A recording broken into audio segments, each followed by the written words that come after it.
family, and technology.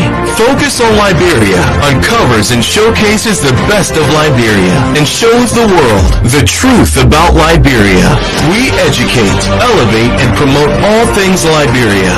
We conduct interviews, panel discussions, debates, and more. Tune in to Focus on Liberia on Facebook and YouTube and be a part of the stories that make up the news. This is Focus on Liberia, and I am Dennis Jah. Hello, ladies and gentlemen, and welcome to Friday Night Debate on Focus on Liberia. My name is Dennis Jah, and we are broadcasting from Atlanta, Georgia. In tonight's edition of Friday Night's Debate, we're going to be touching on the various responses on the President's State of the Nation address. We had responses from the CPP, the UP, the MDR, the EFF, the other Liberty Party, and so forth. With me to do this and discuss the various responses to the State of the Union, I have independent-minded Glendy Juniors, aka G-Talk. Glendy, welcome to the show. Thank you, Dennis. Hello, everybody. I also want to welcome Mrs. Weah Wilson Momba, who is also independent. Weah, welcome to Focus on Liberia Debate Night.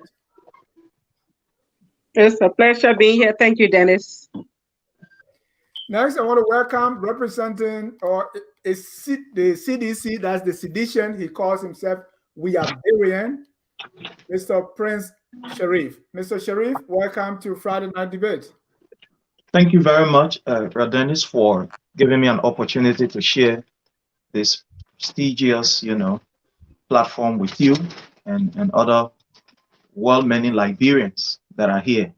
Thank you so much, and let me say hello to our many followers and listeners on this platform. And people, you're hello.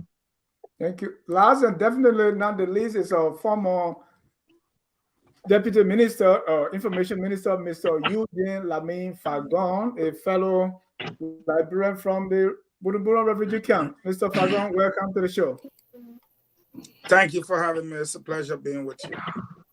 And Mr. Fagon, this is your first time on Focus on Liberia. We want to extend you a bottle of water to say welcome and enjoy your stay, sir.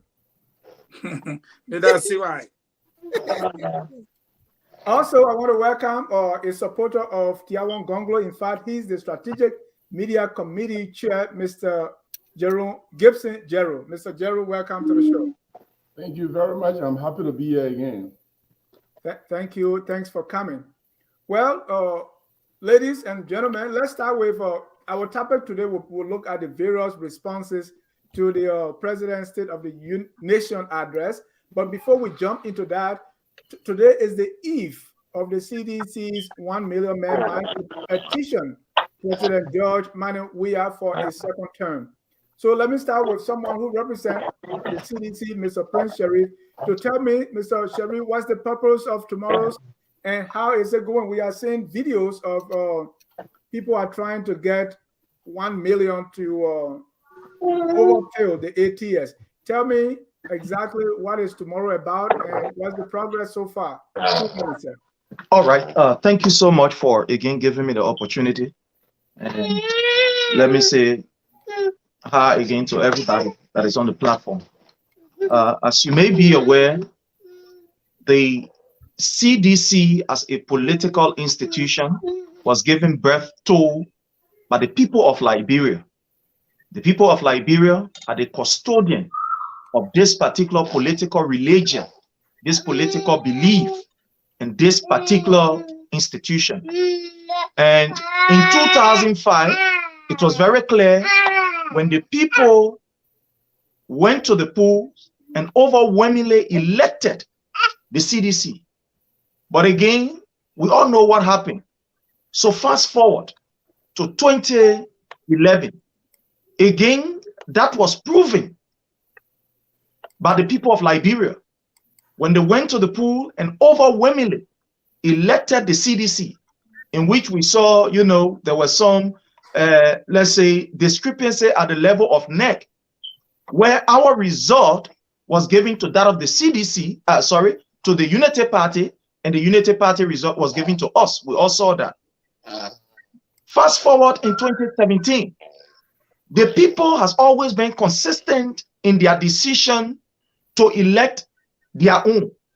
And when election was held, they again demonstrated that particular willingness, that zeal to make sure that the institution that they gave birth to is elected. And the CDC was given the mantle of authority. And since then, the people has been the custodian of their institution. And over the period, based on the excellent performance of this particular president, as you may be aware, 2023 October, we will be heading to the pool where we will be electing, our representatives and senators, and we'll be having general presidential election. And the people who over the period have been well satisfied, while it is true that there are challenges, but the people who are well satisfied with the performance of their own institution decided through the collaborating political party that there is a need for us to show to the world that yes, there are challenges, but I think we must be able to maintain this particular government.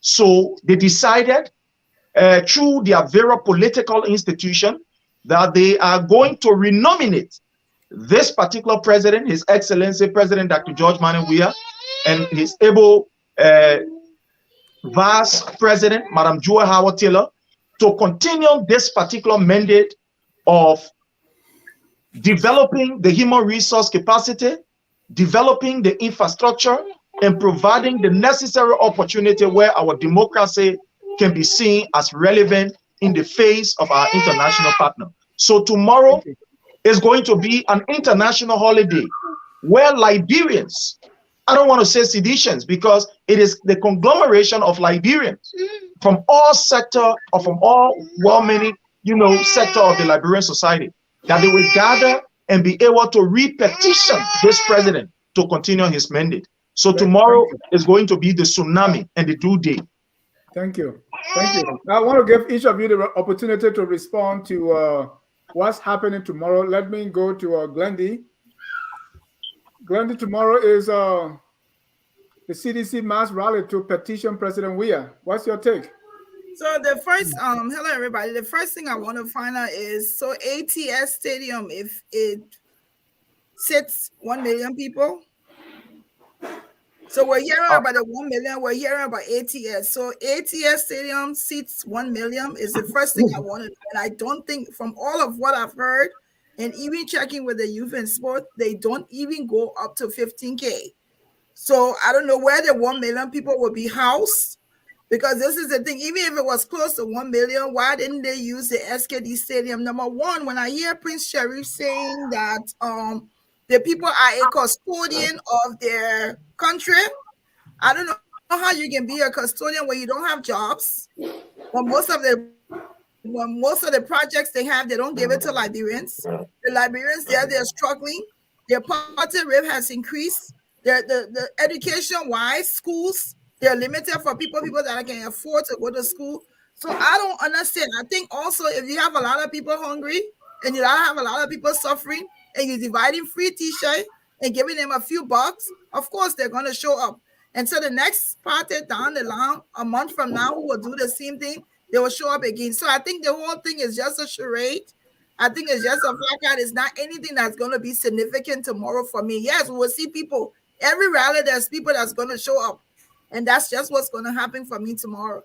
See, a lot of people will get in the street, but they will get in the street. Even if I have money and giving free t-shirt, they will get in the street for me because they're hungry and they're struggling. Thank you. Mr. Fagon, I know you might have participated in some of these rallies of the CDC. What is different now? And what is your take on this current planned CDC 1 million man march to petition President Weah? Can you hear me? Yes, sir. Mr. Moderator, I want to reserve my comment until the sedition returns. I think it would be disrespectful, in my opinion, to discuss in his absence. Having said that, because before I proceed, I would like for him to tell me being a former deputy minister in the regime, a member of the Coalition for Democratic Change, I would like to know which nomination is taking place tomorrow, whether it's one of the Coalition for Democratic Change or the Congress for Democratic Change. That way I'm able to respond ably to him, if you don't mind. Sure. Ladies and gentlemen, if you're just joining us, this is Focus on Liberia Friday Night Debate. Our topic tonight will be the President Weah State of the Nation address, that is responses to President Weah's State of the Nation address. Before that, we are starting a water cooler movement and to talk about the CDC rally that is pending tomorrow. And that's supposed to be 1 million persons to petition President Weah. And I saw somewhere somebody was praying for rain. I don't, please don't pray for rain. We want to see the 1 million man march. I also want to welcome Mr. Momba Kesali. He is a member of the ANC, and Mr. Jerome Gilman, the unabashed, unapologetic sedition. Please Momba, come welcome. on, following the ANC.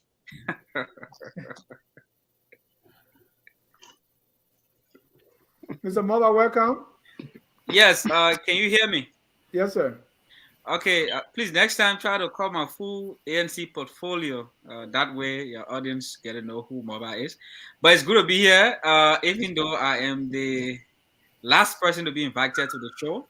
It was an opportunity to present the response of the ANC to what our president said when he delivered his last State of the Nation address ever in the history of our country. So it's good to be here with everyone. Good evening to all of the other panelists. Thank you. Mr. Gilman, welcome. And Prince, we got your attention now. All right. Yes, sir. Yes, sir. Like Mr. I said, I was waiting for you before he starts, and you are here now. Oh, Mr. Gilman, welcome. Let me go to Mr. Fagon for his. Thank you very much. So I said we needed to find out from Honorable Who's baby? Somebody babysitting?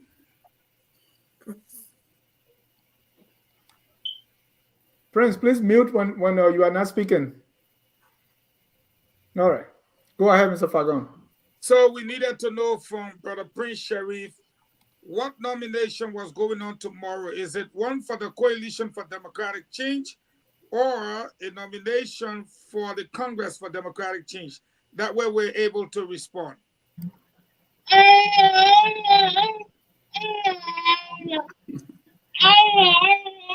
Yeah, the nomination that is going on here, that will be going on a few hours from now, will be done by the coalition.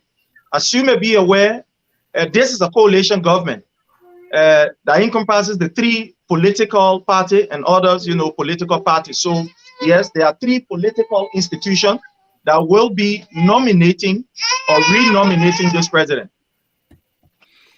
Can I proceed? Yes, sir. Barely an hour ago, I got off the line with a conference call to the leaders of the LPDP in presence of Alex Tyler and James P. Barney. Let me repeat that for the record. I got off a conference call with Alex Tyler and James P. Barney. Should I say it for the third time? Okay. Are you there? Yes. Go ahead, Mr. Fagon. Can you hear me? We can hear you loud and clear, Mr. Fagon. Thank you. Up to 11, first of all, the Coalition for Democratic Change document expire on November 2nd. I repeat, the coalition document expired on November 2nd. Thus, the coalition was written by the neck that, listen, this document has expired. Unless you renew this document, we cannot proceed with you as a coalition. Therefore, some of us were in the party called for reconstruction, reconciliation, and reorganization of the Coalition for Democratic Change.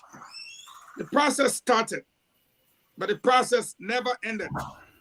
Up to 11 p.m. tonight, I'm again informing you, all negotiations failed.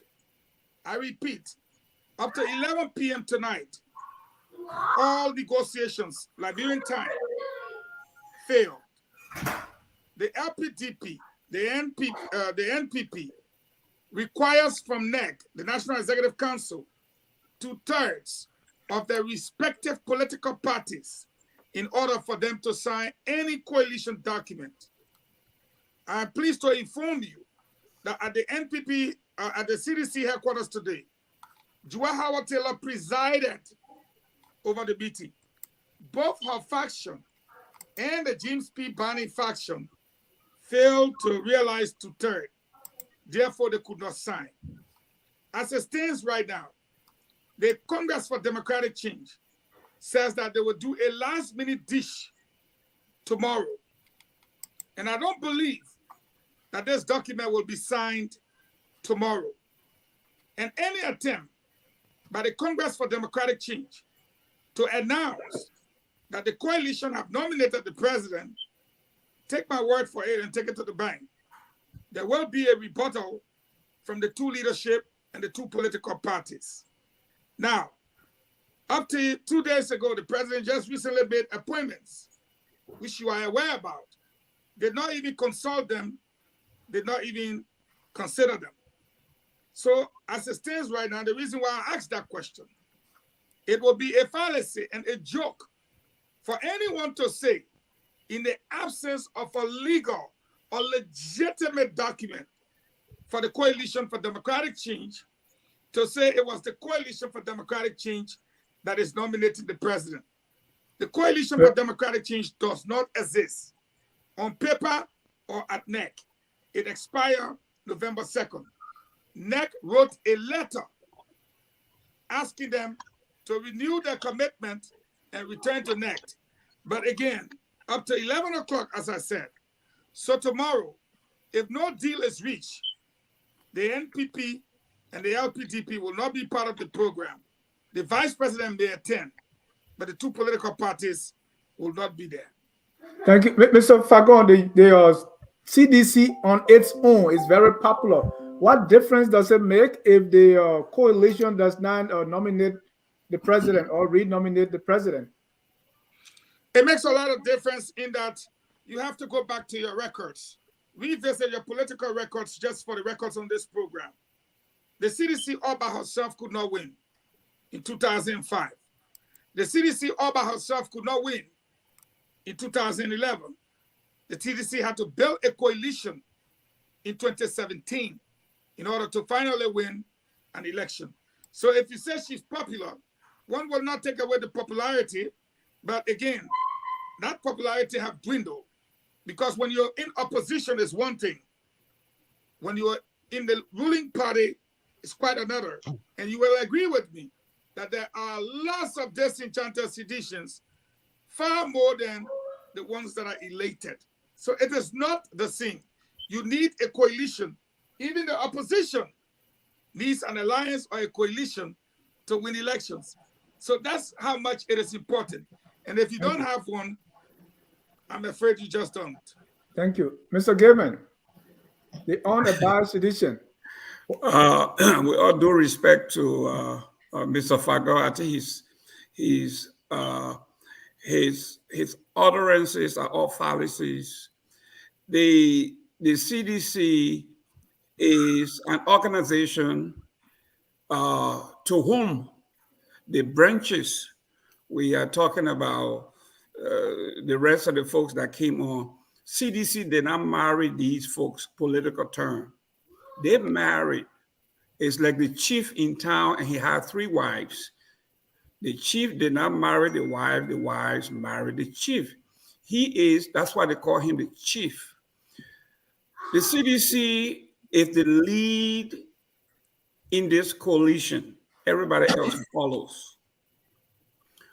We did not take, the president did not take the lead contingent on what the collaboration says. That would be a weak leader. The president is going to show up tomorrow, as the manicure has shown. Tomorrow around the world, I'm in South Florida, and we are going to be reading our petition. We are going to be reading to the president his nomination from South. We have a contingency In Australia, we got Berlin, we have Paris, we have North America, we got South America. So the whole world is going to be coming together. So when you hear the moniker 1 million, it doesn't mean we're going to have 1 million people in the stadium as the small minds would want to believe. That's not it. In fact, the chairman of the party said it. There's no reason for everybody to troop into Monrovia anymore. And if you listen to our brother Basigia in Buchanan, they are ready tomorrow to host the party in Buchanan. You see the group in Ganta, you see the group in Harper. So we are talking about an event that is global. So when you talk about million men or million men, people think it is bringing 1 million people into a building. That is not. It is a moniker. When I was part of the 1 million march in Washington, D.C., we were not million, but the idea that it was a 1 million man march all over the United States. Okay, so the 1 million is not in Monrovia alone. The 1 million is across the globe. That's what you're saying. That's correct. And my second question is, are you also saying that the CDC, the Congress, does not need the coalition? The Congress is moving ahead regardless. We need everybody, but the program must go on. Everything else can be worked out later on. Does this program have the backing of all the parties that are in the coalition? The program does not need to have the backing of all the parties. Just have the king aboard, they will come. Mr. Gibson. But you're not answering. What is your question, ma'am? That means they are not important. That's not. Did you hear me say that? I don't want you to. Excuse me. You are trying to manufacture. You did not hear that. If you said that's what you asked you questions. That is your translation. I didn't say nobody. He never asked me whether they were important. That is not a question here, and that was never the answer.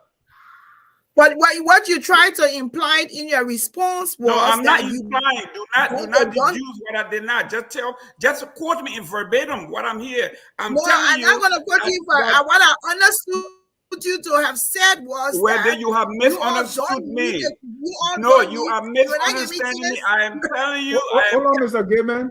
No, I do not want you to misquote me. I want you to quote me verbatim. I'm a sociologist. But Mr. Gibman, you're not trying to answer questions. Please don't. Okay, let me go to Mr. Jeru about his take on tomorrow's match. Mr. Jeru. Well, thank you very much. You know, when I listen to these kinds of metaphoric expression of 1 million march, and my good friend Jerome Gaiman says it's no longer a 1 million march in Monrovia. It is now a 1 million march over the world. So it gets me to wonder whether we are changing the goalpost from right to left just because we want to make people to appreciate or agree to what we say. But no, there's no longer 1 million march for President Weah because there are diminishing factors that are, I think, that continue to depreciate his popularity.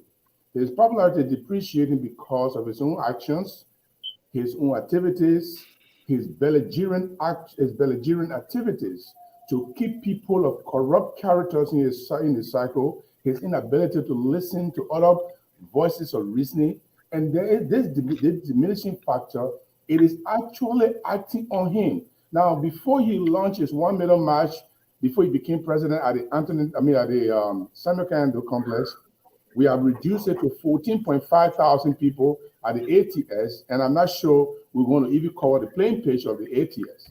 That may not be possible. So, it looks disgusting to me that even President Weah, the coalition that brought him to power, he sits and allow the coalition to disintegrate, creating rift and division in other coalition members, like the National Patriotic Party, where two factions are at loggerhead, and he sits and enjoys that because he believes he can divide them and rule them. This is a bad political strategy for President Weah. And if he goes without the coalition, like Fagon said, I doubt how he's going to win because he never won an election without a coalition. And I don't think it's possible this time because there are a lot of conglomerating forces that are amalgamating their strength, their forces, their energies, their resources. And very soon it's going to be clear to President Weah that his time is about ending. Thank you. Mrs. Mamba, we are hearing reports of the CDC trying to, they're showing video. I don't know how authentic are those videos, that the CDC is trying to give people money and give free t-shirts just to encourage people to be there.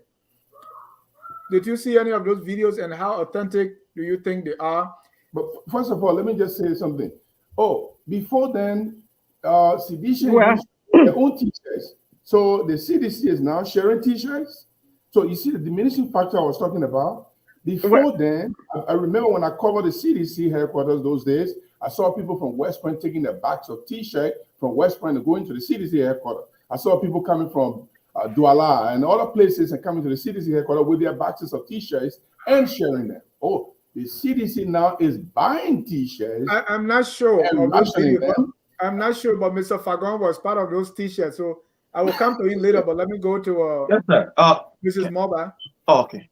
Yeah, after Moba, then you can come in. After Welly. Mrs. Moba, your okay, Dennis. 1 million global march. I have not seen the video.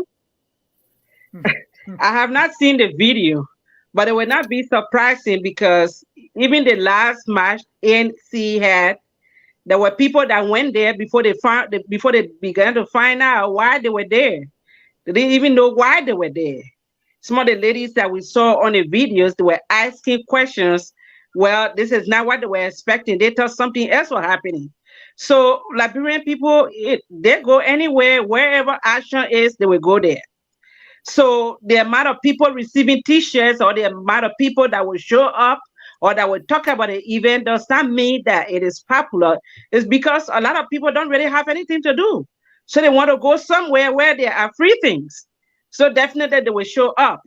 So, but as far as I'm thinking about the whole 1 million march, even though Mr. Gilman had clarified that it's going to be global, I don't really think a lot of people will want to show up in a million.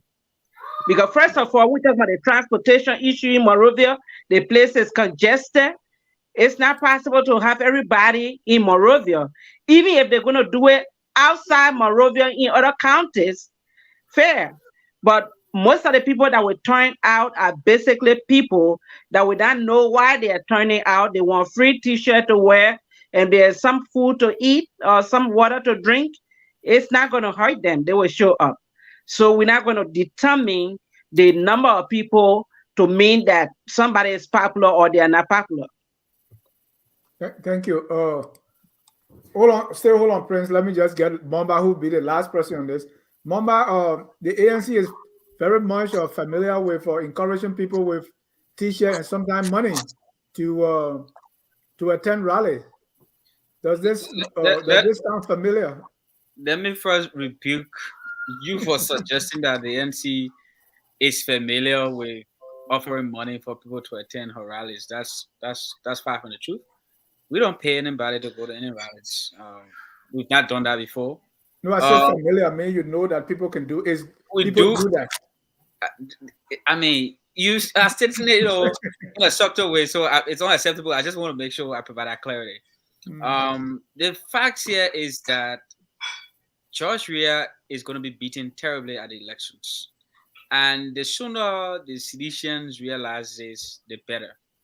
If you follow our politics, in 2006, most of the voters we had in Moderator County, so I will base my whole analysis just on Moderator County. The greatest measurement Liberians were using were George Weah's judgment that he just determined and said this person is good, and Liberians would troop behind the person. CDC won over 80% of Moderator County in the 2005 election. Come to 2011, we saw a drop in that number, but still CDC was able to win Moderator County.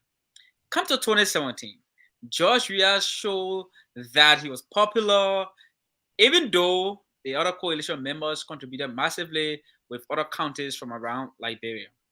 What we see today, where citizens are begging people to wear their t-shirts, to attend their rallies, they are now changing statements. You heard Mr. Gayman from 1 million march in Monrovia to 1 million march global. So I don't know whether Liberians in the diaspora will be walking over the sea to go to Monrovia so they can be counted among the million, or how they're going to do it. But this is indicative of how things are very bad with Mr. Weah and how he will be beaten at the ballots. And I can assure you, by the way, Liberians are at a place where they are not going to repeat the mistake of George Weah getting elected. They are also not going to go back into the past. Be assured that a new face will emerge as we approach the elections. If you look at our electioneering history, most of the time, when we approaching 2, 3, 4 months before the election, that is when clear winners start to emerge, because Liberians get to show where they are leaning and what they understand.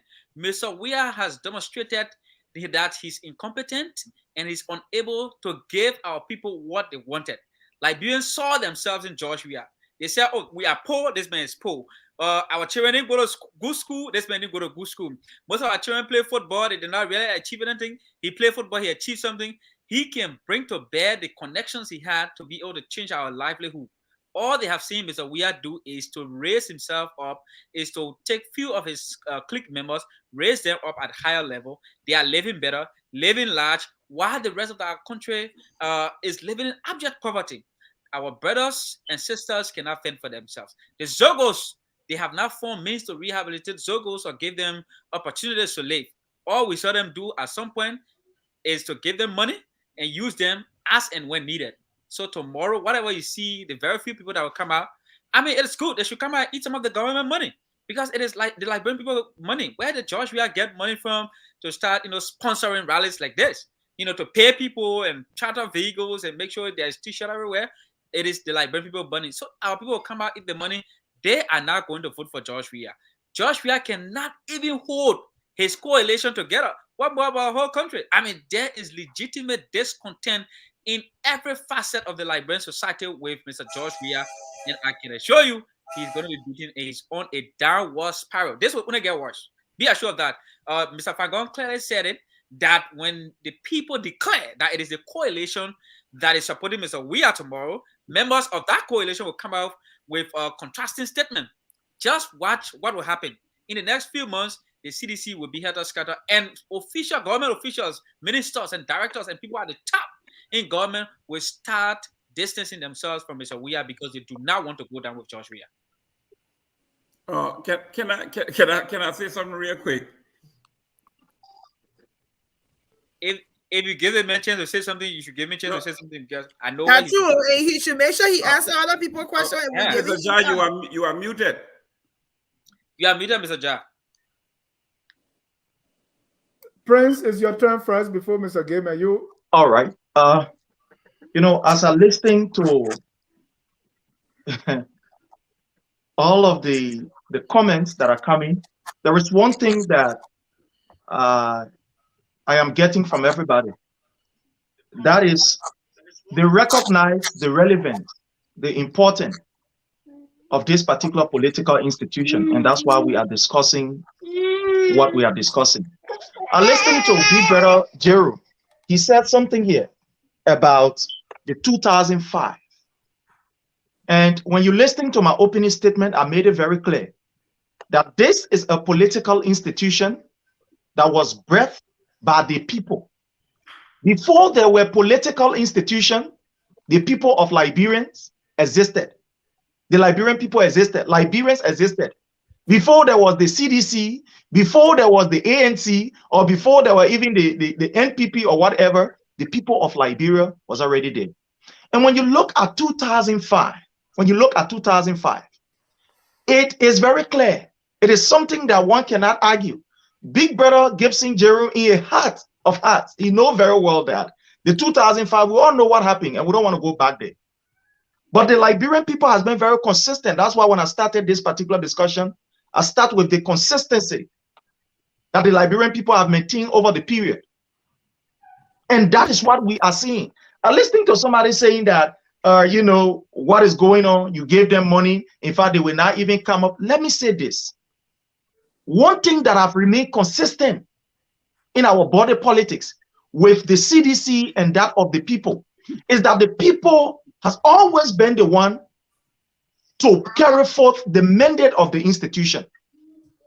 That has been it. Honorable Fagon is here. He's a living witness. He was there yesterday. He knows that this particular institution is breath in the life and in the hearts of the people. Now we'll talk about the 1 million. Let me say this. Okay, yeah, conclude. As I speak to you, the 1.5 million t-shirts that we even brought is finished.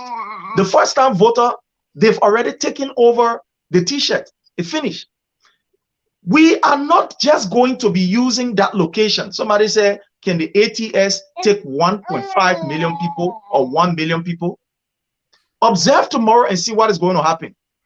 From Camp Johnson Road, coming down all the way to the PHP, our people are going to be there in their numbers. From Rallytown Market, all the way coming down to the ATS, the people will be there in their numbers. From all the way up Nippo Street, coming down, the people will be in their number. And in fact, the nomenclature of 1 million is even underestimated, because as I speak to you, the DMV chapter, the Honorable Manning George control, we are putting out tomorrow about 300 seditions, and we'll go live. You will see it in other areas. There will be Liberians and seditions that are going to show up. Like Mr. Gilmer was saying, the Easting, the Westing, and other parts of the world, you are going to see people. So that number is even underestimated. Thank you. Let me go to Gilman, and then you may Fagon witness, so we'll hear from him. Mr. Gilman.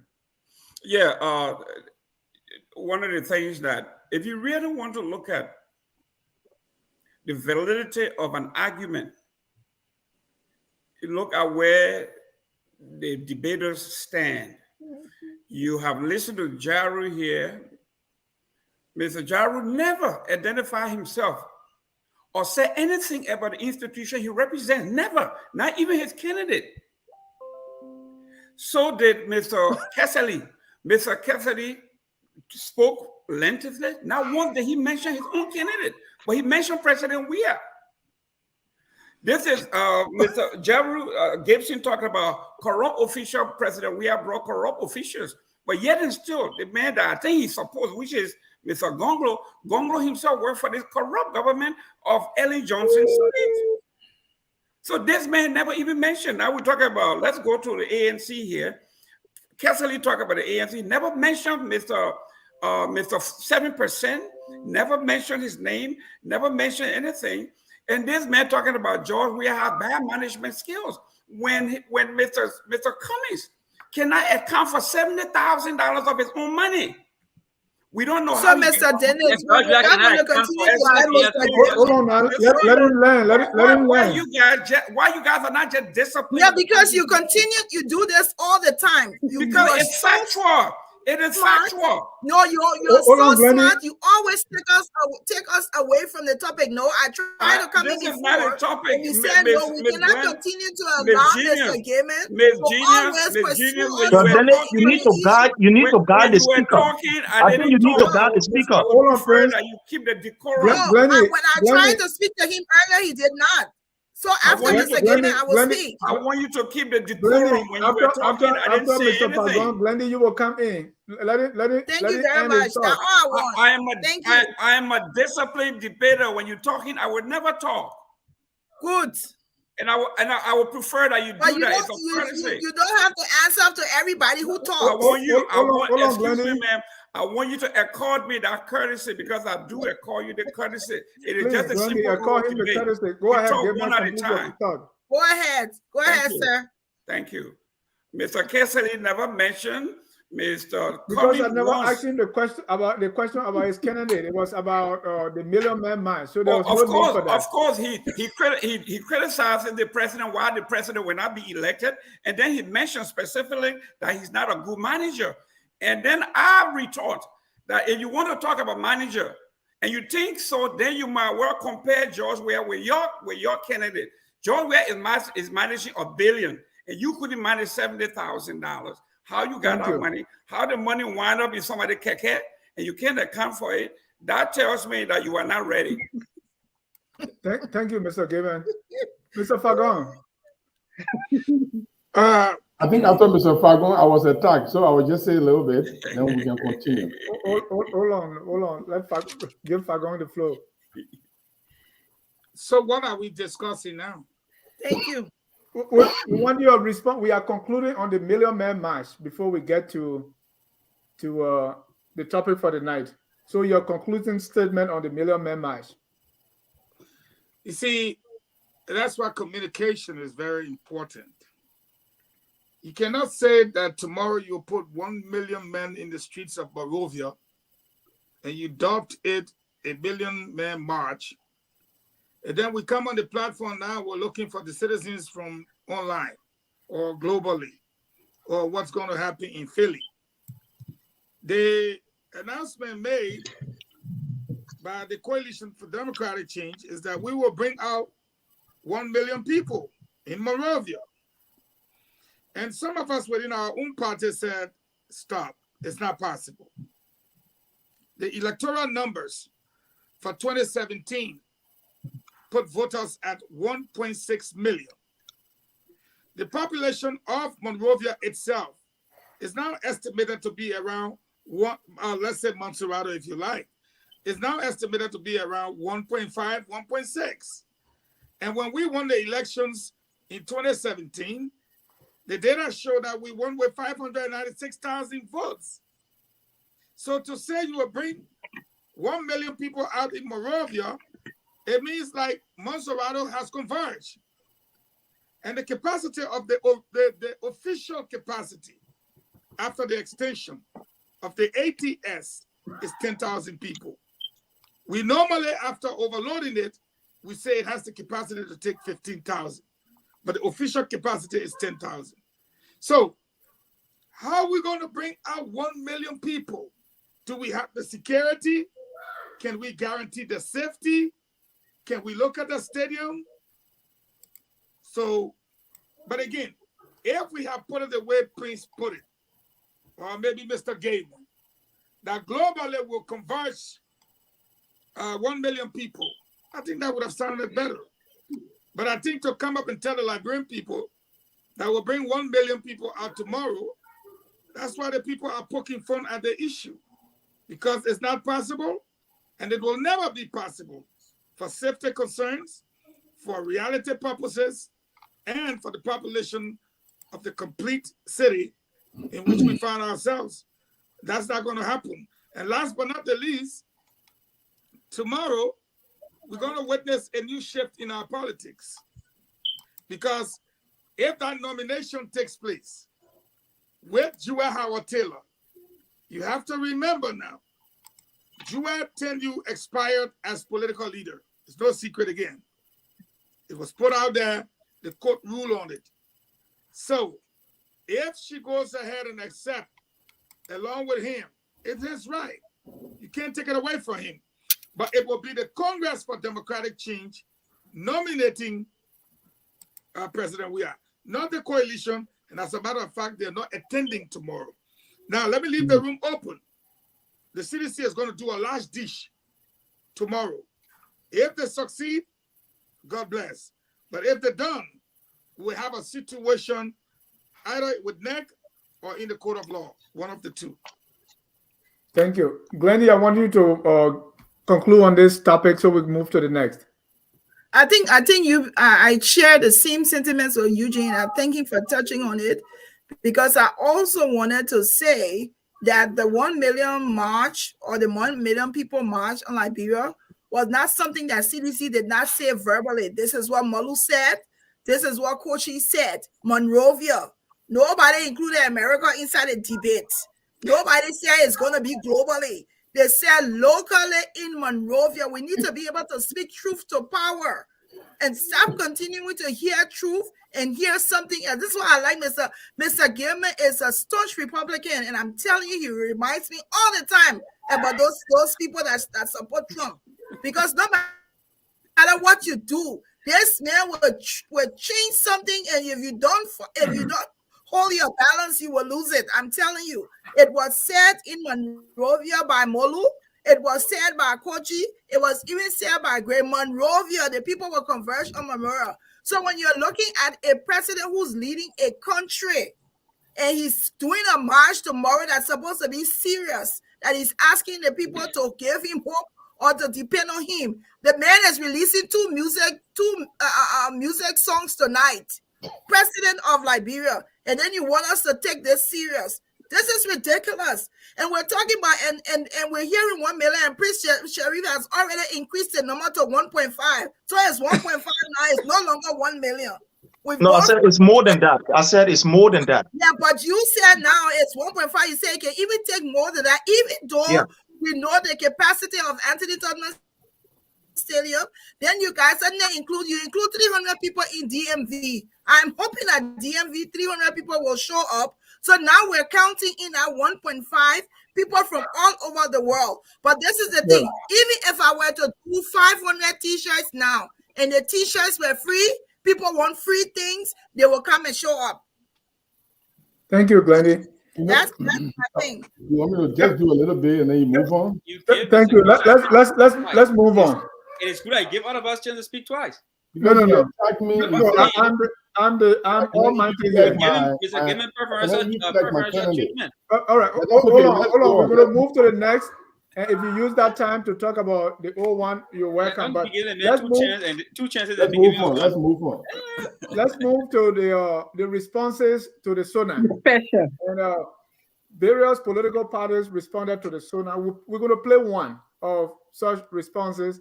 And we'll start with Mr. Kessley to talk about, the response of the ANC. We'll see the response of the Unity Party and all the different responses, and I will summarize them. The president does not know what he is doing. The country falls into serious trouble and the people suffer. Because President Weah does not know what he is doing, for 6 years, our country has been running itself.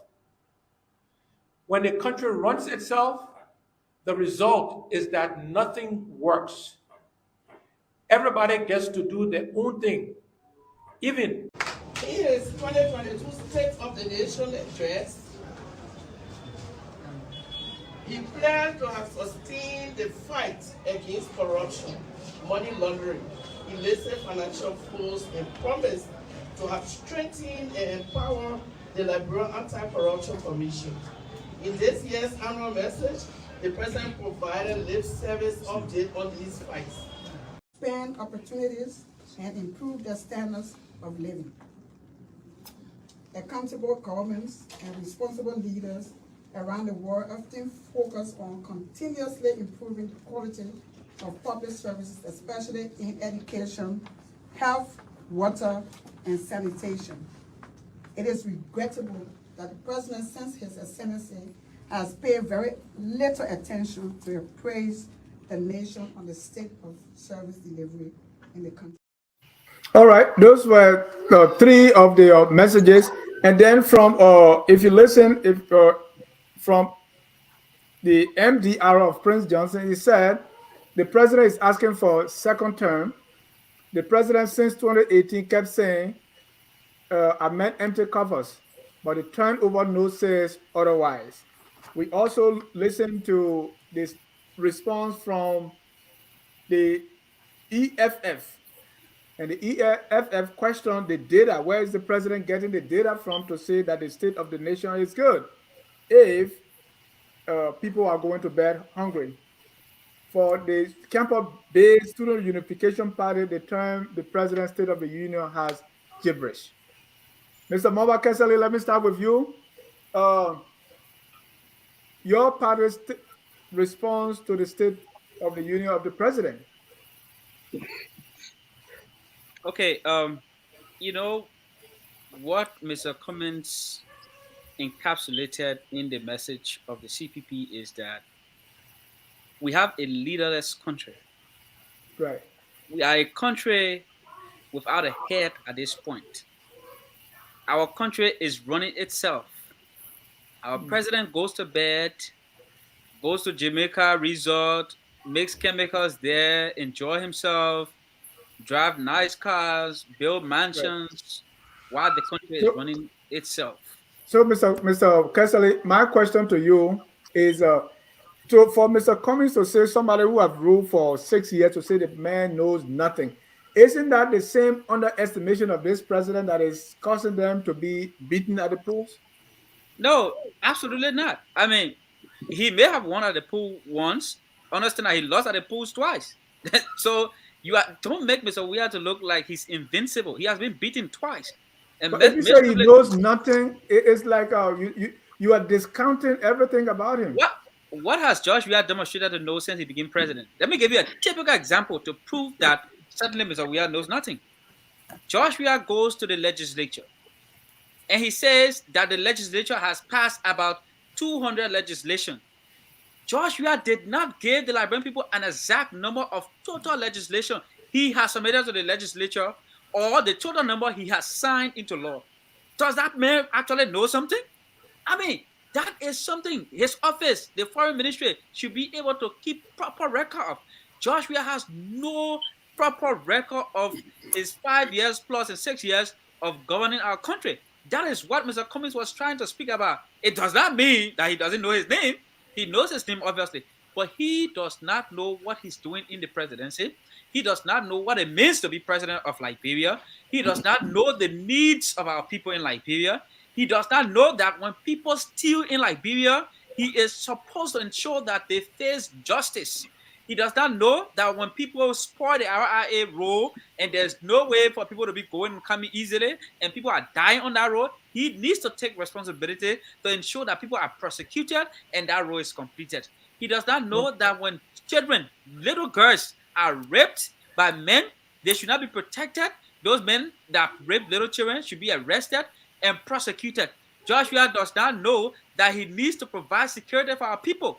In so far as he came and said Liberians to buy CCTV and put it at their various homes, when people who cannot even afford $2 on a daily basis, you ask them to buy CCTV and put it at their various homes.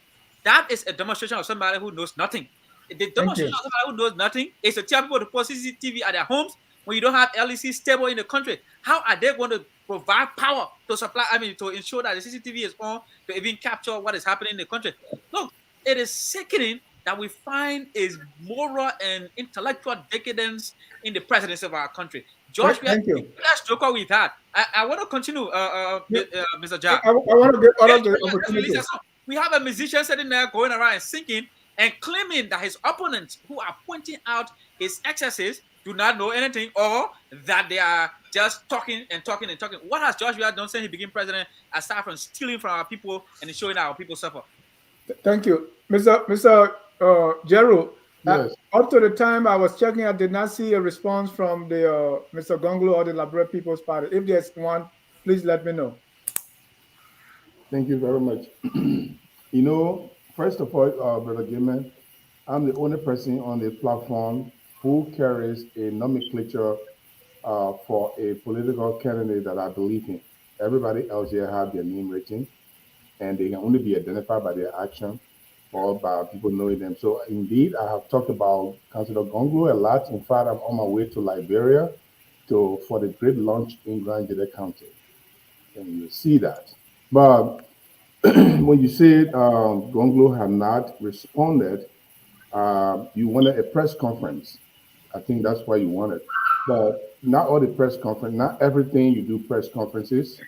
Besides that, Councillor Gonglo is not just a jump talker, okay? It's not just a jump talker, but let's look at what President Weah had done.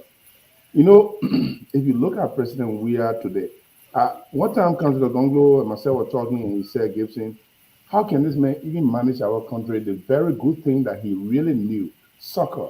He was a very good soccer player, but he cannot even manage sports in Liberia. Sports is failing under his administration in Liberia. So you can blame a man for, if I'm a journalist for almost since, years and years. I'm 39 years or going to 40 years I've been a journalist. If I cannot manage a media institution, then I want to manage a law firm that I'm not a lawyer, or I want to manage a hospital that I'm not a doctor. That is what is happening to George Weah. Even the soccer, even sports that he is prolific in, is failing under his administration. He is failing in the very thing that he knows. That is a clear example of a man with a diluted vision of where he wants to go. And if a man has a diluted vision of where he wants to go, he takes everybody with him in the darkness. And that is what is happening to our country. Well, when Mr. Comey said the man doesn't know anything, well, again, we come to metaphor. It doesn't mean that he don't know his own name. It doesn't mean that he doesn't know that he is the president of Liberia. But for him to transmit his government policy into actions, that is where the problem is. He has filled the people. He has filled the struggle. You know, there is a great struggle that brought George Weah to power, and he had betrayed that struggle. And that is why we always tell people, you can be nice to a person once, you can be nice to him twice. And even the third time that George Weah enjoyed the benevolence of the Liberian people by giving him power that he really doesn't deserve. Now, what does he do with the power? He enriched himself. He allowed his other followers to be enriched.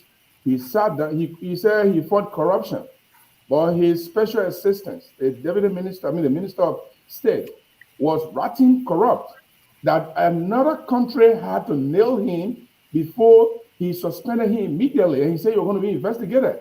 Is he being investigated? He's not being investigated. You suspend him, and all those who were not under the Magnitsky or sanction will be investigated. Well, they are not being investigated. They are fundering money on our hand and giving it to Maggie to become senator of another county. That is the ineptitude that we're talking about. So thank you. All that charade that they're going to show on tomorrow about 1 million march, which is not going to be actually 1 million march, is because there's a diminishing factor that is affecting George Weah. His popularity has depreciated very fast. And we believe that we have a real mechanism to get George Weah out of power. And if we want to discuss that in the future, we'll be willing to put the cards on the table so the Liberian people can see how Councillor Gonglo has the strategic mechanism and the character, the competency, the character for him to deliver the country and the system out of the hands of hoodlums and corrupt officials. Thank you. Who have lost focus. Thank you. Mrs. Marvel, let me come to you. We saw the other Liberty Party represented by Madam Yomli Kanga Lawrence describing the government as being irresponsible in handling the nation's financial resources and not being the true reflection of, say, the State of the Union, like they were living in different countries, right? It was not a true reflection of how things are. And then coming to the Unity Party, started with a story of Ma Sarah and how, women, that was a good scene to see, women represented and telling the stories. But the story of Ma Sarah, to me, after being in the United States and listening to some of these real life stories, the story of Ma Sarah, did not look real to me. Like it was a made-up story that she did not actually talk to any person. She was only using it to describe the state of the nation. Was that the same feeling you got?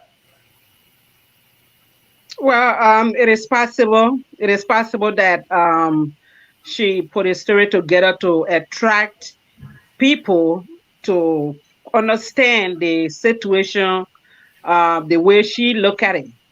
So that's a possibility. It could not have been maybe a real person. Yeah, and again, I'm not going to rule it out. People talk to real voters. And she yeah, was just people talk to real voters, but sometimes you also tell a story to appear like you talk to real people. But I think the Liberian people should be the ones to really grade the president if he did good or not. But grading himself to say that he think he did well, to me, it's kind of difficult to know because he's the same person that managed the country, and it's like you cooking your own food and telling people that the food is nice. Well, somebody has to taste the food to see whether there's a lot of salt in it or you put a lot of pepper in it. So it can't be yourself grading, but the Liberian people, and to me, a lot of people in the country, according to what we see every day, is a struggle. People are struggling, and maybe the president, because of his level, he's not really seeing or feeling what most people are feeling in the country. Even on an ordinary basis, if you go there, like everybody need help. People need help. So at this point, maybe when the ballot box comes in October, Liberians will speak and we know for sure whether the president, did great job or not. But as it stands, I think a lot of people are suffering. And we can determine from what we see. Yesterday, I was looking on another video where a Zogo girl gave birth. Can you imagine being a Zogo and having a new baby? And that's half bottle of milk. That's the only thing she had to show. Baby doesn't have food. The mother herself doesn't have food. And they live in a ghetto. So if these situations are prevalent in a community and you think everything is okay, then I don't understand why yardstick we are using to measure all these things.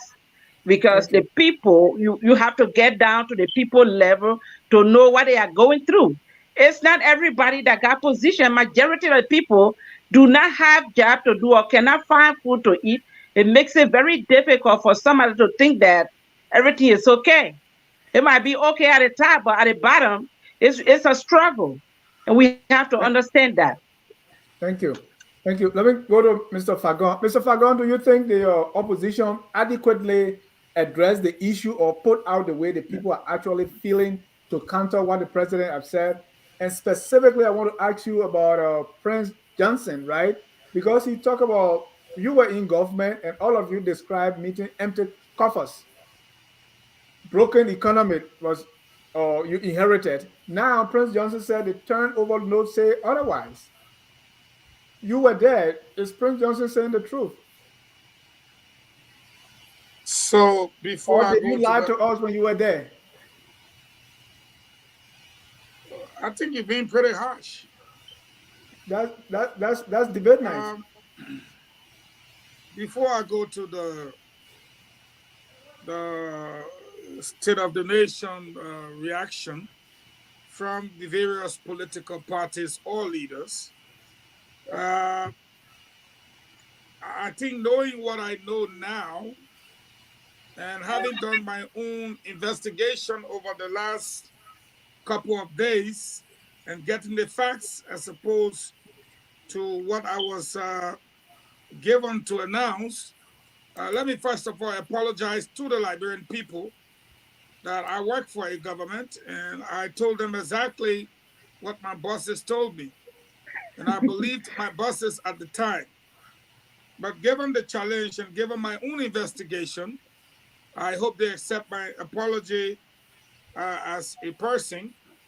And I can state clearly now that the truth is 150 million was left in the National Reserve, another over 500 million or so LD, and million, another 7 million United States dollars was left in the consolidated account.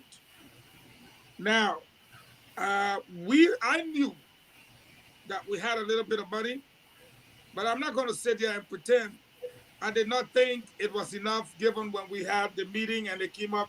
I mean, what can 7 million do to run a government? 7 million is not enough to run a government. But that was what we were made to believe. Now that the truth is out, and no one can fight the truth, even Tua himself admitted. And I am pissed. I'm pissed off because you can't have $100 in your jaw and you go to the club with 10 cents in your pocket and somebody asks you, you say you broke.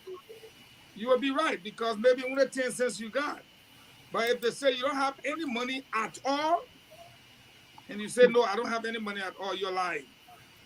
And when we told the Liberian people we inherited a bad economy and a broke government, At least we should have had the courtesy to tell them what we met, what we had.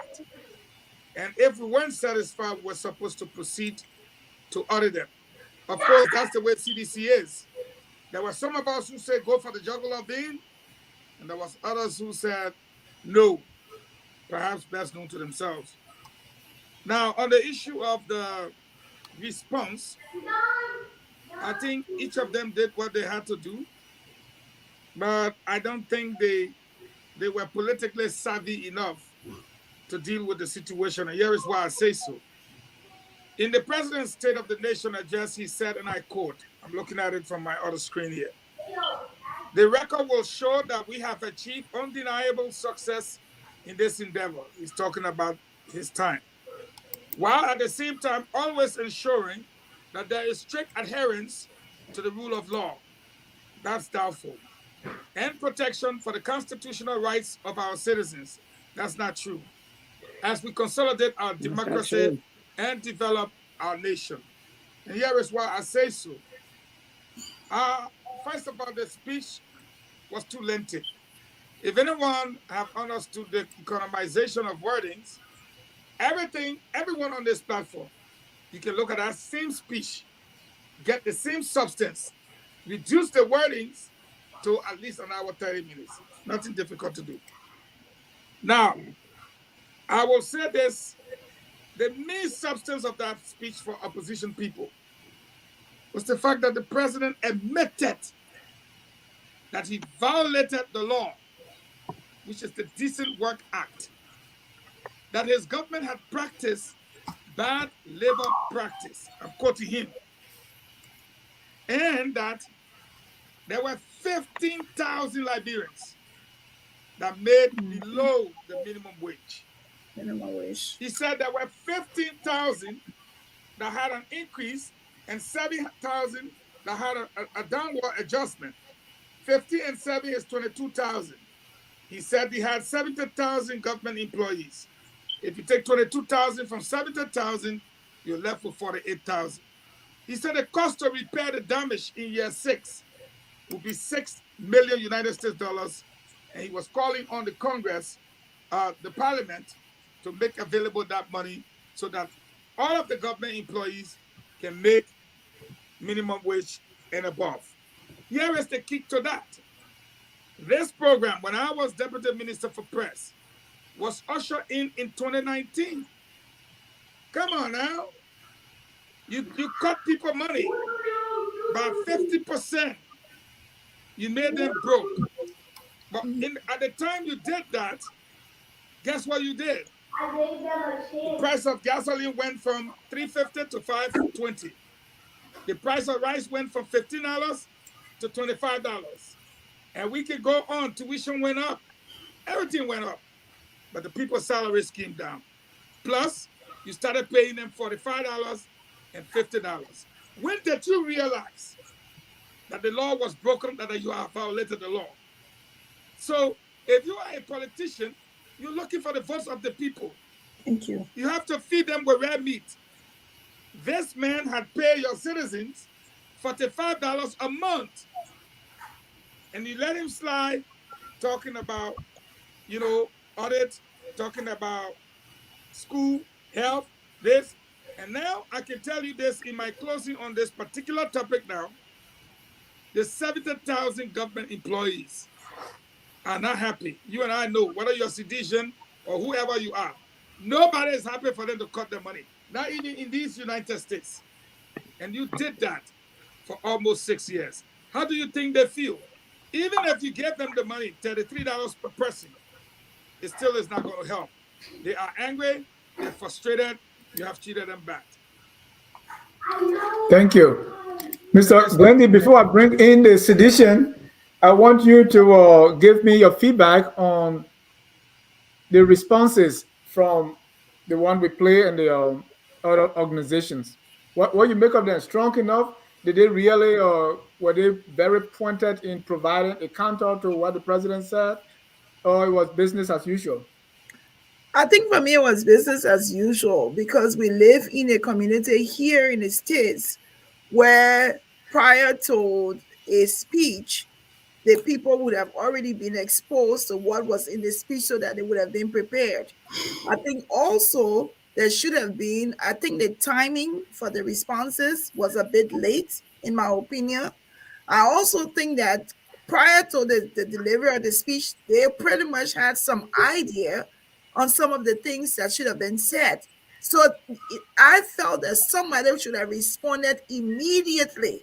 And even if it was to just take three of the wrong things that President Weah said and speak on that, that would have been forceful enough. But to wait for almost a whole 24 hours to hear opposition response was pretty late, and I don't think it was forceful. I mean, there were just so many things that he said that each political party could have picked on and dragged it. But I think it was late, and for me, I feel it was business as usual. And I think also some of the things he said is like, what did I grasp from each one of them that spoke that I can go with? What did I grasp from Cummings? What did I grasp from Youngblood? What did I grasp from whoever else that spoke? What? I mean, even after their responses, there's nothing happening. No one's talking about it. It's almost like the speech is over.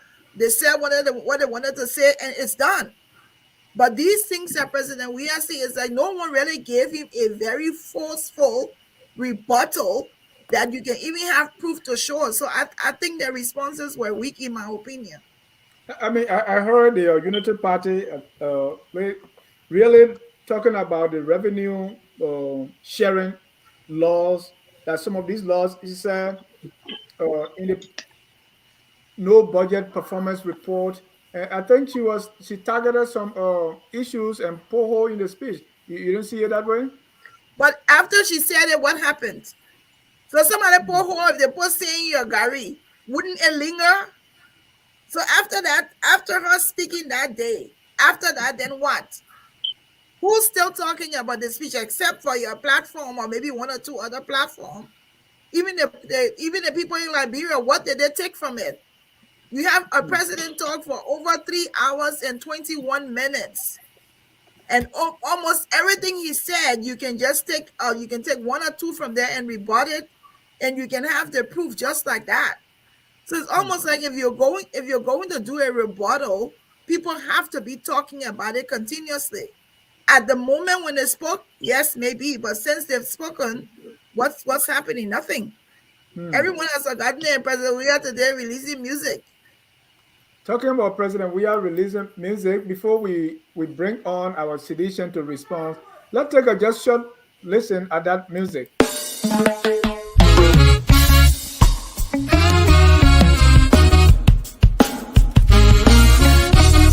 Yo, Rastafari, let me know. Mr. B, Mr. C, they never do nothing. All them I do is just talk. Every time you want to reach there, you them. Ooh yeah, true political jargons. It's don't talk. I'm Mr. B, I'm Mr. C.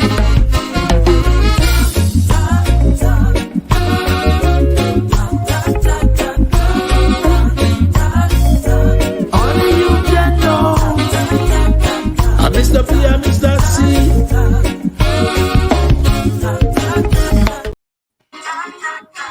That makes me to go to Mr. Jerome Gilman. The responses of the opposition, is it all talk, as the president is saying? Absolutely, and I think we have to be very fair here. I think we have to be very honest and blunt. Let me start with Mr. Kessler. Where is Mr. Kessler? Is Mr. Kessler? Okay, Mr. Kessler is here. Mr. Kessler had the brave mind to speak about rape, and I will give you a snippet. This is a man who works for Cummings. In Cummings yard, one of Cummings' employees sodomized, raped. That's a lie. That's a lie. No, that's a lie. That is a lie. No, you're not. Let me talk. FOL should not allow you to somebody in your rape, sodomize somebody. That is a lie. Police did not say that. Mr. Kesari, let me finish. Mr. Kesari, deliberately allow someone to lie. Mr. Kesari, your candidate said it's honesty. Your candidate said your candidate said he has a lifestyle that he struggled with. There we go again. He said he struggled with a lifestyle, and we know that, and that lifestyle led to somebody in his yard sodomizing somebody, ripping somebody. That is a lie. He didn't contact evidence. Look. Okay, so I'm done with that. Let me go to Jerry. That is not true. I will give you the opportunity to respond, Mr. Kesali. No, what is that? So, Mr. Kesali, I'll give you the response. I'll give you the opportunity to respond. How does it help you? It doesn't allow you to speak and you responsibly respond. How does it educate Mr. people? Kesali, will you please let me respond here? You and people by do you want me to play the tape to that your boss man said he has a lifestyle that he struggled with? Mr. Gaiman, let's go to the point about the state of the Okay, no, I will leave it there. He will go and deal with that. Okay, now let's go to Jerry here. Jerry talks about the president who not manage, but yet and still, on a gonglo, when he was president of the Bar Association, he failed to even hold a convention, and the president had to come to his aid, gave him $30,000. This is a complete failure. Let me go to Ms. Morba here. She talked about life is expensive, things are. Yes, today my wife went to the supermarket. She said, honey, I didn't buy the egg because egg that I used to buy for $100.78 is now $8 here in South Florida. $8 eggs in the United States. Anybody who have bought egg lately would know the price. So we are talking about an inflation of over 400%. And you want to compare that, say Liberian people are suffering. People are suffering here. In the state of Florida here, we got 675,000 homeless people who are homeless. They got nowhere to sleep in the richest country in the world. So let us not talk about that. For Mr. But that should be acknowledged. You can't say everything is okay then. Excuse me, man. I'm not talking. Please, I'm talking. Don't interrupt. So are you suffering because your wife went to buy the egg? Mr. Fagon, I am actually disappointed when I heard you say that you only read what they gave you. This tells me you are disingenuous and a fraud, just like Stanton Waterspoon. This is fraudulent for you to apologize to the Liberian people. For you to apologize to the Liberian people that you did that wrong. Mr. Gaiman. Lied to them. Mr. Gaiman. This is fraud. Mr. There's Gaiman. something called conscientious objector. Mr. If Gaiman. somebody gives you something that is against the law, you go out there and say, I cannot do this. Mr. That's what we Gaiman. call conscientious objector. You Mr. didn't Gaiman. do that. You Mr. Gaiman, take a break. Mr. Gaiman, please watch your language. You can call somebody a fraud like that if you have no evidence. That's a strong start. He just said it. Yeah, so he that's said a strong start. he read what they told him. He didn't read it. He said it was not him. He apologized to the Liberian people. Right. If you did that, that's fraud. Fraud. Thank you. All right. Thank you. Thank you. Now, Mr. Kesali, please give the man a chance to land, and you will respond, please. Yeah. So but you took us a little while to really get you. So let me get your response to Mr. Gaiman. My man attacked me for the second time. I will respond to. Yeah. Okay. You see, I mean, one of the key reasons why I run to every invitation I get from Focus on Liberia is that this platform, among other platforms, has proven to not only be independent, but this platform has been a platform that goes for the fact. Now, we cannot allow people to come and display their irresponsibility and lack of mannerism on the platform. Mr. Gaiman's behavior is unacceptable, it is demeaning, and it is un-Liberian by all measurement. Mr. Gaiman has failed to realize that the president is living on taxpayers' funds and he is in the position to be critiqued by every Liberian. FOL is not a platform for you to bring cooked CDC propaganda and try to insult people for clearly critiquing their president.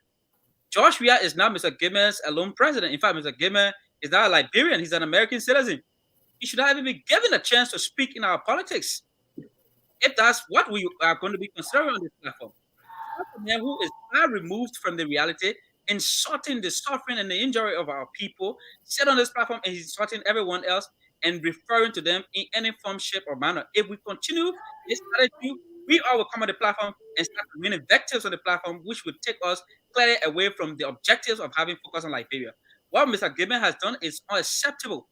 He just insulted another panelist because FOL is deliberately allowing him to keep going with these activities. Henceforth, when we come on this platform, he's outright lies. I will personally go for him, and I will not hesitate. I will use the same measurement that he uses to refer to other Liberians. Thank you. Thank you. Let me welcome the host of the Hour of Politics, Mr. Ansoni Sie, who, by all measures, is being described as the political bulldog. Mr. Sie, welcome to Friday Night Debate. It's good to be here, Dennis. Thank you. So can I respond just a little bit? If Prince come back, go ahead, Mr.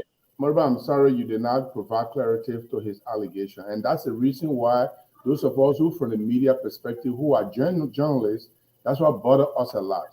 This man made an outrageous allegation that someone was sodomized in your political leader house or residence.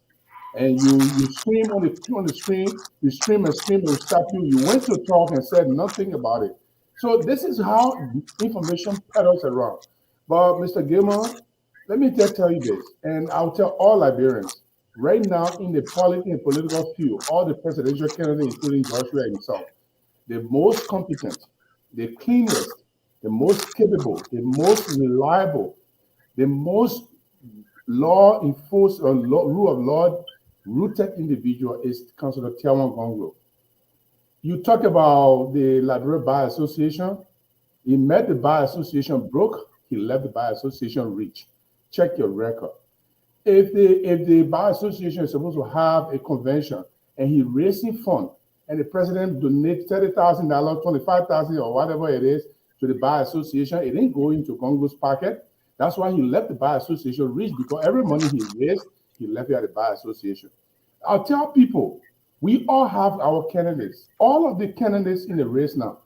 Councilor Gonglo is the only tested political leader who went into government and came back clean out of there. There's none on our political landscape right now that is as clean, as competent, as qualified, and as focused as Councilor Gonglo is in the political party. But Mulba, I want you to respond to that, because we are in the opposition. If the people say things like that, it gets up to worry, because tomorrow the conversation will come out and say, look, LPP and ANC should collaborate. It gave me a bad image for me to say, okay, Councilor Gonglo, yes, you can go ahead from my perspective to collaborate ANC, knowing that these kind of allegations are peddling around and you people are incapable of clearing the air.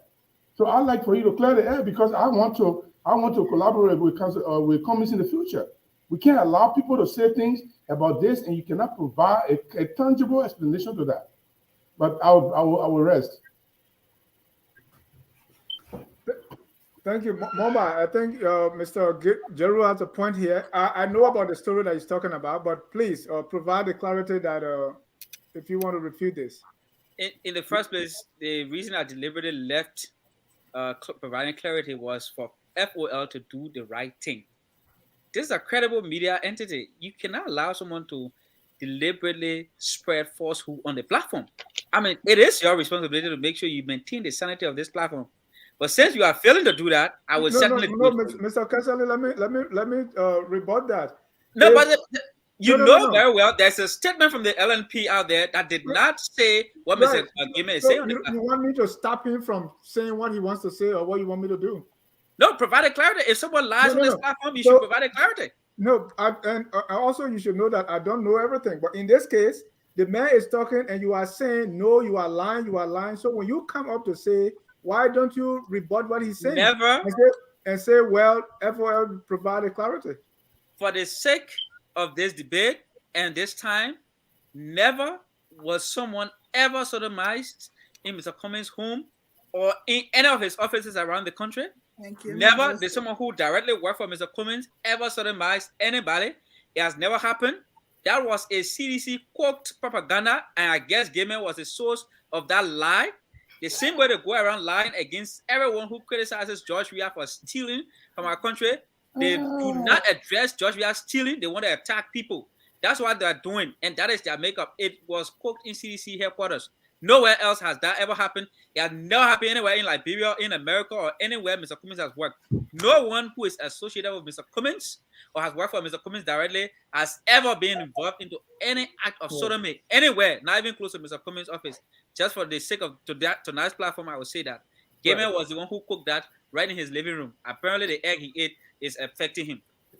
And from the story that came out, they said the person who did that was working for a firm that was doing some work in Mr. Cummings' yard. That's why I said nobody who has directly worked for Mr. Cummings has ever been involved into sodomy. Nobody worked for Mr. Cummings directly was involved into sodomy. Right. No, I'm adding that piece of information because for the sake of people who don't know, so that was the story that was being reported. Then you should have provided a clarity. I mean, this is a credible platform. When people lie here and you have the fact, you should do it. Please, next time, tell Mr. Gaiman, no, that is not true. This is the problem we have. This is the problem we have with politicians, and I intend to make a difference.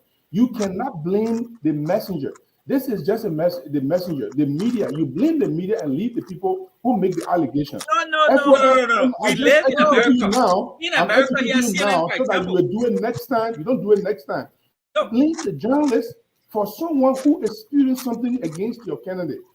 The journalist has no responsibility for that. No. CNN, for example, can fact check you are here as a representative of ANC. All right. Let me go to. Can I say something? Can I say something? Yes. So I want to say, in all fairness, I think Mulba is right, because I was on FOL the other night with Mr. Sear, and there was a topic that came on, and I wasn't fully informed of the topic, and I said something, and you know what he said to me? He said, Glendon, I think you want to stop and go and check on that story. So Mr. Ja is fully informed. This is their platform. They have all of the information. So after Mr. Kramer has spread that conspicuous story, he should have afterwards come and say what the right thing was. We have to be fair. He knows the story. He's not oblivious to the story. So why should Kesselly correct it when he's sitting here and Gilmer is the one spewing that? That's not right. And then when Mr. Gilmer is talking about his wife went to buy egg, he can afford to buy egg. So if your wife goes to buy egg, the egg is $5, he can afford it. You can't go and jump. You can't go and compare it to what Miss Weller is saying, that people in Liberia are suffering. He works. He can afford it. There are people in Liberia who are not working who cannot afford it. So I think it behooves us that the panelists, that the host of the show should be able to correct it. Okay, thank you, Glennie, but that is not true, right?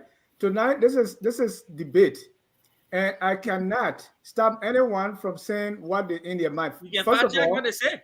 Hold on now. And that's the same thing you are doing to Gilman. You can let the person in so that you can provide clarity, so that you can rebut the statement. And you are saying it is the responsibility of the moderator to rebut, right? So you can provide, and I can also. No, you are not. You are providing the fact. That's what you do. That is your responsibility. You are. And what is your responsibility? What is your responsibility? Make sure you get the fact. Hold on. What is your responsibility, Mr. Moban? My responsibility here is to discuss the issue. If he says something that is clearly not true and I dispute it, you as a moderator provide a fact. I have disputed what he said. No, but that's the dispute. That's what I wanted you to do, to dispute it. You have not disputed it. You didn't see me. That's why I came in. No, you're not. You only say it's not true. You didn't explain the story. Okay, let me say this. I said it over, baby. Mr. Gaiman a liar. The egg he ate, I ate in his stomach. Let me move on. Nobody does something in Mr. Cummings' yard. And even what you said, then I should be the one now to say, okay, Mr. Gaiman did not eat egg, right? Because I should be the one, whatever you say. Hold on. Whatever you say, I should be the one to tell you, oh, it's wrong, and here are the facts. This is what Mr. Gaiman ate today. That's what you want me to do. I'm not going to do that. That's not okay. Mr. Gaiman, Mr. Fagon. Mr. Gilman also got you. So what's your response? You are muted. Eugene.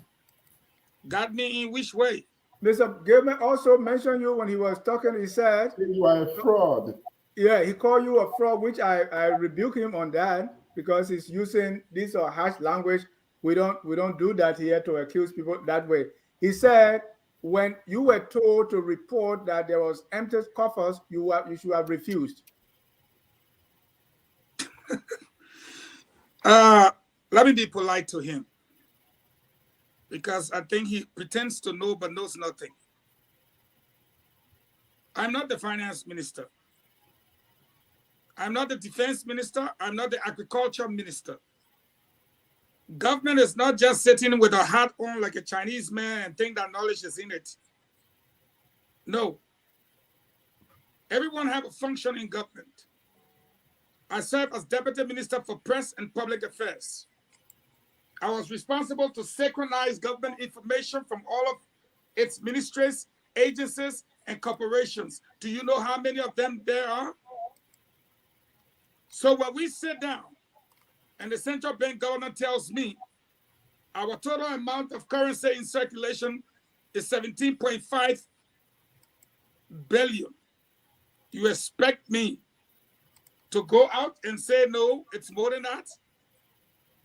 Where did you go to school? If the defense minister tells me, Minister Fagon, the total personnel in our military is 2,000, you expect me to go out there and say the total personnel in our military is 6,000? How dare you call me a fraud when the information provided me was what I was supposed to take to the people? I was informed to inform the Liberian people that yes, we inherited a bad economy and a broke government. And you heard it when I was not even in the country. That was said when he delivered his inaugural address. Where were you? So how can the chief executive in his inaugural address miss such a statement? And I come in February and take office in April. And the finance minister said, we inherited a bad economy and a broke government. We had nothing. How dare you call me a fraud to say something that I was not told to say? Something that was said before I even arrived in the country, February 13th.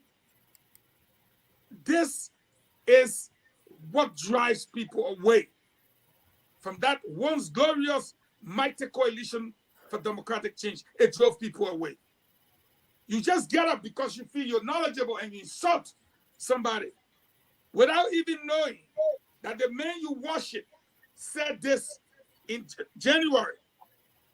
January 22nd, he said it.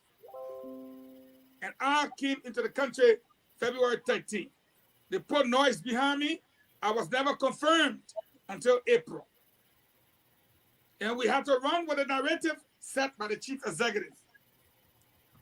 And another sedition sits on the platform and calls me a fraud. But let me respond to the issue on the ground, because I think we all know where we are headed now. When you push people, they respond.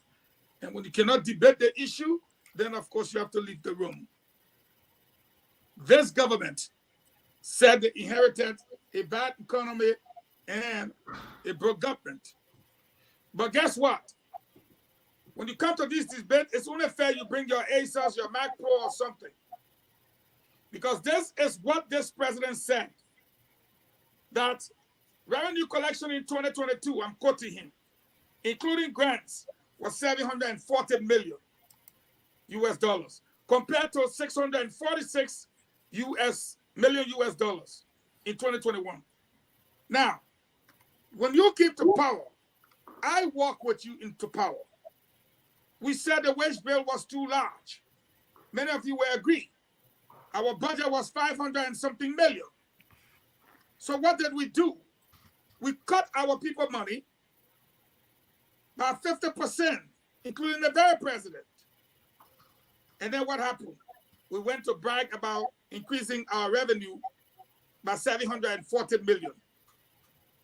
At whose expense? Who generated the revenue? And you know what he said? I'm going to quote him. He said a large part of the difference is attributable to an increase in domestic revenue. Who you think was paying domestic revenue, Mr. Sedition? The very people whose money you cut. And this president reduced his salary in his first year by 25%. And during the harmonization, reduced it again by another 25%, which means our president was making now around $4,000. But when he traveled on his 48-day trip, not his padam, not his hotel, not his feeding, not his ticket, just his incidental was $2,000. If you make $4,000 a month as president and you love your people, 4 times 12 is 48. But you travel for 48 days. And how much did you spend on incidental alone? $96,000. So there's not a debate here for you to win. So you resort to insulting me. I will advise you, Mr. Sedition. This is the noble party that we brought into full force in 2017. Perhaps you were not around, or perhaps you belong to the Congress for Democratic Change, which started in 2005. We respect them as the mother party, but that coalition came about in 2017, and we gave our life for it. I think we should stick to the issue rather than insult people. You will not win. You have never won, and let me land on this note by saying, the special elections, you put out the most crowd, you were flogged. The by-elections, you put out the most crowd, you was flogged. The midterm election, you put out the most crowd, you were flogged. And every time you put up the most crowd, like in the case of Polita Weah, she got 100,000 votes for her flogging. In the case of Thomas Falla, he got 200,000 votes for his flogging. And if you're not careful with this sort of attitude, you might see the end of daylight on the sidelines. I respectfully submit. Thank you. Let me bring in Mr. Sie. It's very, very unusual for him to be this quiet. Dennis, thank you. And I want to say thanks to our guests tonight, the panelists debating the issues. Mr. Mumbake said, if I may here, when somebody is in flight during the debate, it's best if you have clarification for you to wait, let them land. We can't choke our panelists. Let a man land and you provide the clarification. If we don't grant you the opportunity to respond or make clarification, then you can hold responsible that, hey, somebody says something inaccurate.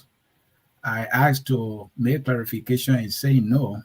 So that falsehood now is living in the minds of the people. I think that's how we do it. Let the man speak, ask for the opportunity to make a clarification. If Focus on Liberia failed to give you that clarification, then you can hold all responsible. That said, the issue about the responses from the opposition, I think it was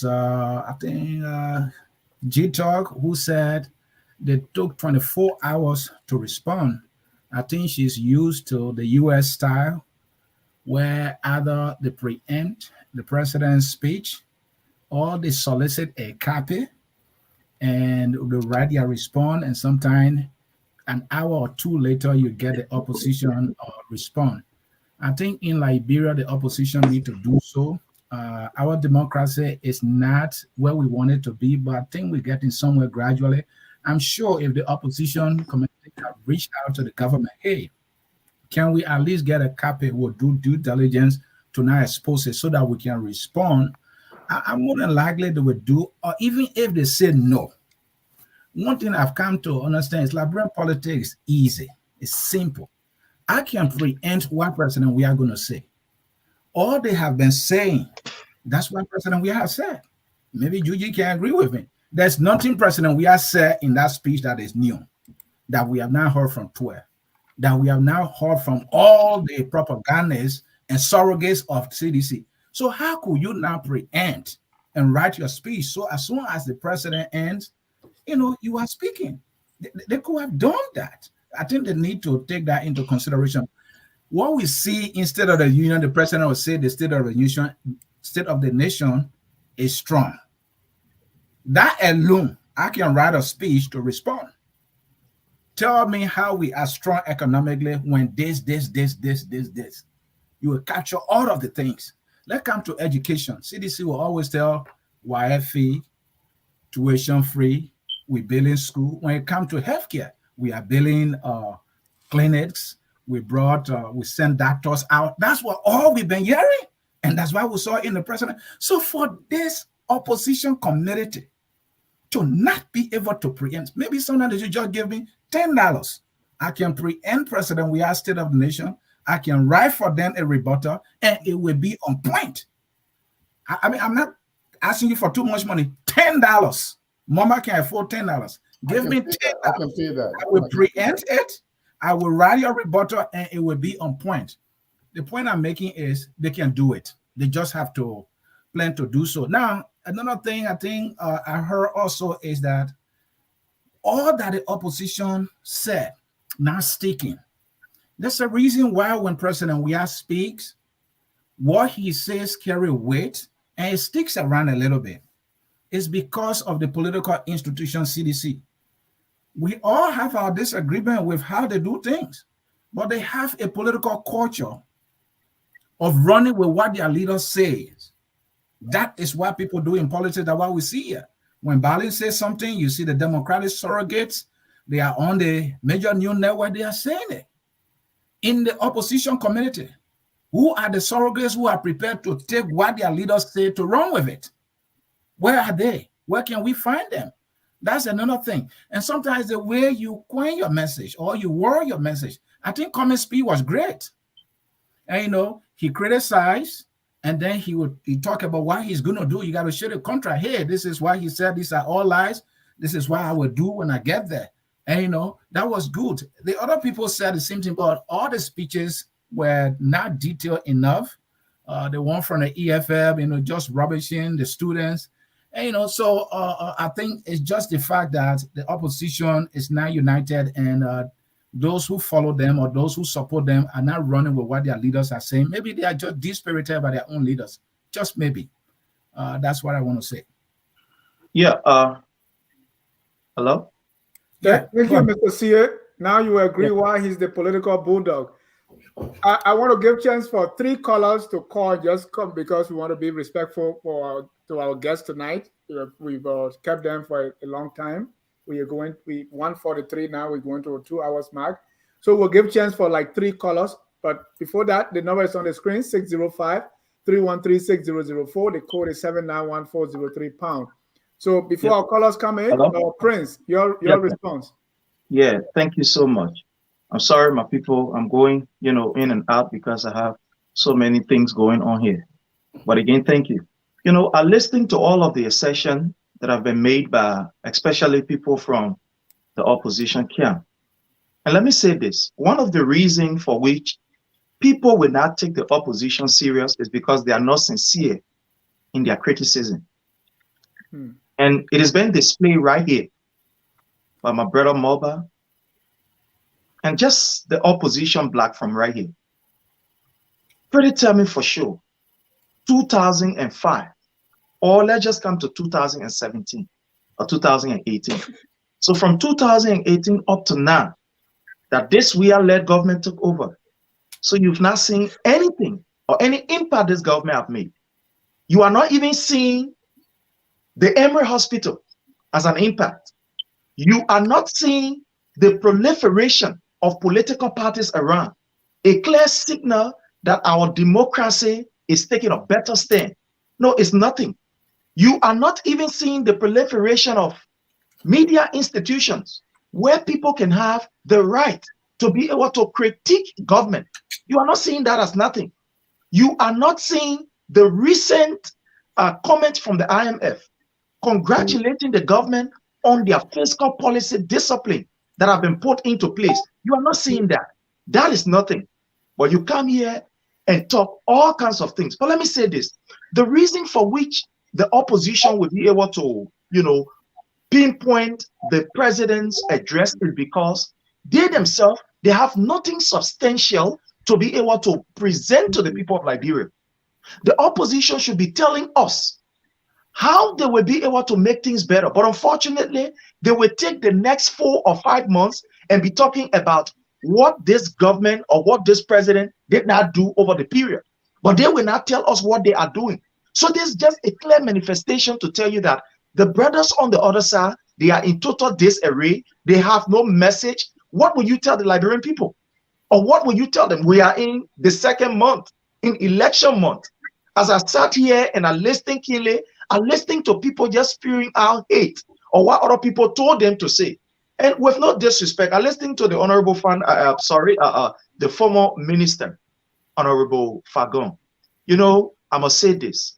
I'm one person who did a lot, and I will say this on this platform. I did a lot while Honorable Fagon was serving in government. But again, in particular, I am disappointed. Disappointed in the sense that the president called Mr. Fagon that he will be able to help this particular government in making sure that the policy of this government is adequately implemented. He did not call Fagon to come and be yes, sir, yes, sir. Whenever the president employed or when a government employs somebody, they employ you based on your competence and what you bring on the table. They've not called you to say yes, sir, because they know that you have something that you can be able to bring and that the necessary step can be taken to correct. But I'm listening to the Honorable Fagon saying, he said the thing the people told him. They want a boss man telling that why you were talking. So you won't tell me, Honorable Fagon, with all of the boasts that you will make around here that you are a political scientist, you could not make an independent decision and say, look, this is not where it's supposed to be. Let's do it this way in order for us to be able to get the needed result. But you are telling us that the people tell you and you say, so how sure am I? Because for me, I already know that what you are saying here, that the same people, the opposition who is supporting you, that they don't want to tell you why you say that, what you say here. Because if you can be in a government that the people call to help, according to you, you have the expertise. Then you say no, for you, you were there, and you call a messenger. Even the messenger in the village, they say sometimes when the chief advised, they say, oh, and carry the message, they can say, chief, the other messenger will need to sit down and look at it. They can add value to the chief or how you call message that they gave. But for Honorable Fagon to sit down here and say the people telling so that why you say, hey, my people, then you'll see the kind of trouble that we are into. This is a big trouble. Thank you. Thank you. You know, Mr. Fagon can respond to that better. A critical question here. I go to my brother Prince Sharif. So I kind of empathize with Minister Fagon when he says, as a deputy minister for Press and Public Affairs, the finance minister tells him on financial issue and say, we have $1.5 million or $7 million or $3 million. And what could Fagon have said? What could he have done? Keep bringing the books. Let me look at them. Keep taking me to the money. Look, let me just respond to the question. Hold on, let me finish. It's a rhetorical question. You can respond to it. It's rhetorical. I want to bring in at least 3 colors. As much as we can criticize Fagon for anything, I think he has a point that as a deputy minister, he's not a minister proper in the first place. He does not have, if he goes to cabinet meeting, he's lucky. He does not have cabinet meeting clearance to go to cabinet meeting all the time. His minister proper goes there. So if they go to cabinet meeting and they say, well, this is what we have, let's put this out there. And the finance minister come and say, we have $5 million in the account, it's not enough. And then Minister Fagon say, no, I'm here to help to face this government. I came to America here, I gotta make sure that everything you say is true. You'll show me the money. That's not this is disingenuous. No, it's not disingenuous. He did it during the COVID time. Honorable Fagon was saying one thing, even though he was not the health minister. I'm coming, sir, let me learn on this. Even though he was not the health minister, but he had his own version of whatever that was happening. You understand? He wasn't the health minister. You agree with me? But he has his own version. And there are cabinet meetings. There are cabinet meetings. Praise that cabinet meeting. You don't actually, I'm not a spokesman for Fagon, but let me just say that. Hold on, Jerome. I will have my time to speak. Yeah, you will have your time. You will have your time. I just want to bring in 3 quick callers and then we can move on. No, I think if someone throw out something to you, you should allow that person to respond before the callers can come in so that it can be balanced. It's just it will be. Trust me, Mr. Fagon. But you know that the callers call and then that message goes to them before they can call and give their perspective But then who am I speaking to? They should have a perspective of both of us and what we say. All right. All right, go ahead, Mr. Fagon. And I think that's fair. Because when they come down, they will judge for our statements. And he also talk about the opposition. That's fair. Go ahead, Mr. Fagon. This is exactly some of the problems, Mr. Jah, we face. Listen to Prince Sharif telling somebody, Minister Fagon, when the finance minister tells you we have $7 million in our coffers in Liberian dollar value and 7 million US, and that's it, you should go out there and tell the people what you know. How does that sound? Am I the finance minister? If I do that to every agency, ministry, or state-owned enterprise, what do you think things will look like? Are these the kind of people that George Weah said the CDC should take over for Prince Sheridan to come run government?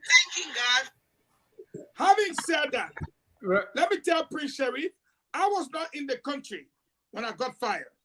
And the reason for which I got fired, I have now been vindicated. I am now the champion of the world. Why? Because I said the Indians, at that time we had the Delta variant, were coming through our airports.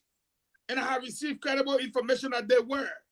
When the president went to check it, he fired the chief. He suspended the immigration bus. You know about that. I said we were not checking the bodies and we were not making sure that all of the persons who were dying were being properly tested as a matter of fact. Since the Indian had come in, we had the Delta variant. They said no. They sent the species to Columbia University. What was the result? It was the Delta variant. Then I said AstraZeneca, which we were taking, and I had taken the first dose, was responsible for blood clots, and that Europe had followed suit with the United States to ban AstraZeneca. Even today now, let me inform you that AstraZeneca is still banned in the United States of America. What my government said, I was giving this information. When they went to double check, as it is today, what is AstraZeneca? It's a vaccine. But what are the side effects? Blood clot. So my friend, we don't need to come. That is why some of us are getting far more popular and famous. Because you want to criticize me to make your party look good. But I am in the party. I was there before you. I brought the party. I am telling you the things we've done have caused us the trouble. And you are telling me no. But you know what the evidence shows? If Fagon will tell Prince Sherry that he was there before him. Were you there 2005? Were you there 2011? Yes. Go ahead, Mr. Fagon, conclude. We got the coalition is different for Congress. Now, I will land on this note. Yeah, please land. Because you people do not allow dissent, opposing views, and debates, like what Brother Jerry is saying in the party. So say one, so say all. Let me remind you, we got flogged during the special elections. We got flogged during the by-elections. We got flogged during the midterm elections. And as a matter of information for you, the 30 senators now in your Senate, 23 of them are opposition, 7 of them marked blue as seditions. Of the 7 that are seditions, you cannot claim Joseph Jala. He ran as an independent and John CDC. You cannot claim Simeon Freeman. In Cape Town. He ran, and let me land. You cannot claim Simeon. He ran as an ANC man in Cape Town and joined you. You cannot claim James Barney. Why? Because he's from the NPP. So you only got 4 senators in the whole country. But a point of injection. Let me just make this 30 seconds injection. I want to ask Eugene. I want to ask Mr. Fagon a question before he lands. Mr. Fagon, that's why I didn't want to go into it, because what you have said is at some point, at one point, you are following orders based on what you've been told, because you can't go and verify everything, right? But exactly. But at the same time, what you are saying Not about orders, the AstraZeneca, and also what? Excuse me. Not orders. Let's not make it following orders. I gave to the Liberian people exactly what the finance minister said it was. Right. But then when it came to AstraZeneca and the COVID, you did not. You did not listen to what the health minister was telling you to say. No. How do And you I just reconcile said that? that perhaps you were not listening. I Okay. was out of the country. I was here in America when I got fired. You don't know that? And in a podcast, I had been reliably informed that people were coming to the airport. Oh, you said those after you were already fired? No. I was in He was visiting the States. I came here for medical treatment. Okay. I was at Brother Scare's house when I made a podcast. And that was when I discovered upon my arrival here that AstraZeneca, they didn't make foot on this soil. It was banned. After I inquired why, and I made my own research, I decided to stay right here and make a podcast too on the AstraZeneca, advising people to take blood thinner and to make sure that when they feel certain way, to stay where they took the vaccine for at least 15 to 30 minutes. Now, on the issue of the airport, I had the information that people from the airport tipped me off. I tipped the government off. The government did nothing. So I blew the alarm. And when they went to check, they suspended the deputy immigration boss and they fired the boss of the airport. On the issue of Delta variant, it was verified right here at Columbia University in Maryland. So what do they have on me? Telling the truth? Thank you. Thank you. Let me pick my few callers, just 3 or 4, and then we can go back. The first caller here is Mr. Elvis Morris. Elvis, you have 40 seconds each caller. All right. Thank you, Mr. John. Thanks for the show tonight. I think Mr. Fagon should put disenchanted sedition behind his name when he comes on the platform, because I think he's making a case against the CDC on this platform. And then I just want to say, you guys always attacking Mr. Gaiman, but you always refuse. You always fail to refute the things that he's saying. You know, the things that he said was what was reported. Nobody was saying that coming sodomize anybody in his compound, but somebody who was in close proximity to him was charged with sodomizing a child. And that rumor, before then had been behind Cummings, so it was just a coincidence. Nobody is casting any expression. But overall, good discussion. I think Mr. Fagon, was a step above everybody else tonight. I think he is a master of propaganda. But overall, Prince also did a good job, except he was babysitting tonight. Hopefully he would have been on the show more, so he can contact Fagon. A good discussion. I'll leave the line for somebody else. Thank you. Mr. G.S. Camus, quickly, you have 40 seconds. Yeah, Brother Dennis, again, thanks to the panelists. But I just got a few things to say what the panelists are saying and what Mr. Gaiman is saying. We are in a country that we know why it is and who is responsible when it comes to issue about a panelist or a producer. Take, for example, Chris Matthews, one of the best journalists for MSNBC at the time. He said something, the network took it out that was not right. Megan, for Fox News, they fired her. She went to NBC. She said something. They held her responsible. So most of the time, if Mr. Gaiman says some of these things, maybe you need a vaccine too. I mean, if you can't, because this is not the first time, it's not the second time. He always attack people when it comes to the issue. He doesn't say the issue. You have to bring in different things to spin it and spin it and spin it. And this, it's not fair to our listener or to the platform. Maybe he got shared in the platform, so because of that, he got authority to say anything, and nothing is done. It's the same thing that we say in Liberia when you email, when you do something, nobody can chastise you. You got a right to do or say what you want to say. So, come to even how to call it. This few days, I listened to the Power Minister when they summoned her at the Capitol building. She brought in a road that was in Bond County that was appropriated for in 2019. And then during the budget hearing this year, she brought it up. The same role. And look at the senator for Bond County was there, and he attacked her. He said, no, you can't say that because this role is being paid for since 2019. Why now, 2022, you bring the role on again? So thank you. Not together. Like I'm gonna lay on this. Right. Like Buddha said, you will know exactly what the president is going to say, because what the president is going to say is what had been said by sedition before the president.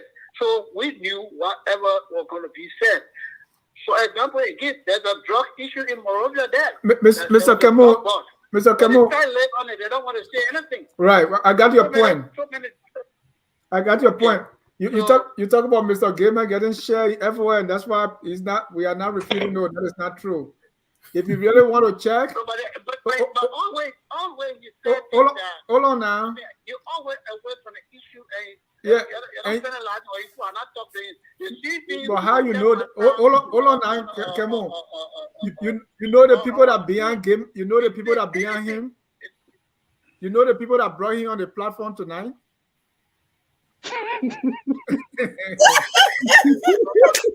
All right. That's why I say. Right. To the show. Every time he on point, like he says something. I mean, Gamer is very. The way he says things, the way he spins things, he gave false information out to people. It's not.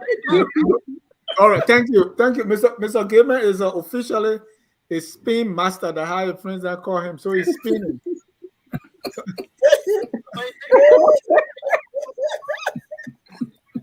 All right, let me take. Thank you, but thank you. Let me. There are a lot of issues that you brought up, bro. Oh yeah, I don't know whether you know about it or not. Yes. There's another drug issue in Monrovia there. Right, please. And nothing is being said about it. Okay, please. If you have any issues, we talk about it last time. Just let us know. We don't know everything. So if you have other issues, please give us a tip and we'll follow up. Yeah. Okay. We have another caller here. Jan Vulula. Is that the name? Yeah, that's Jan Vulula. Yeah. Mr. Vulula, go ahead. You have 40 seconds. Yes. Jan Vulula. I'm calling from the state of Indiana. Well, good show tonight. I really appreciate the panelists tonight. But one thing I want to say is Seditians are living in delusional. You know, they say things, you know, to play on the intelligence of the Liberian people. How will how will I have how you call it, $500? Then the platform gave me $500 to take care of everything in the interest of the platform. Then I take dollars from that $500 and spend it on, for the purpose that they instructed me to do. Then the rest of the money, I take it and put it in my pocket. Then people clapping for me that I use dollar to take care of everything. You know, what does that make, does that make sense?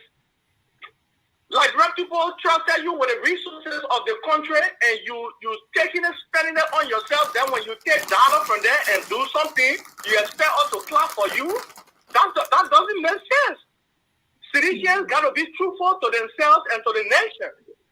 George Weah has failed the struggle. Now it's time that Liberian people take stands against him to let him know that, you are not the person we thought you were. So that, the next person in line will learn from that. That's the only way the country will go move forward. Thank you, Mr. Vulula. We say that we give credit to people from stealing and marginalizing us in our own country and enriching themselves with the resources that are meant for us. We're not begging just we have to do anything. That is for us, and we demand him to do what is for us. Thank you. Let me take the last caller here, and Mr. Gamer, please, you will have a chance to respond. I know people think you own a share here and you can do whatever you want to do. But I want to remind them too that. So please remind me, or you have a time to respond. The last caller here is Mr. Joe Moyo. Joe, you are live.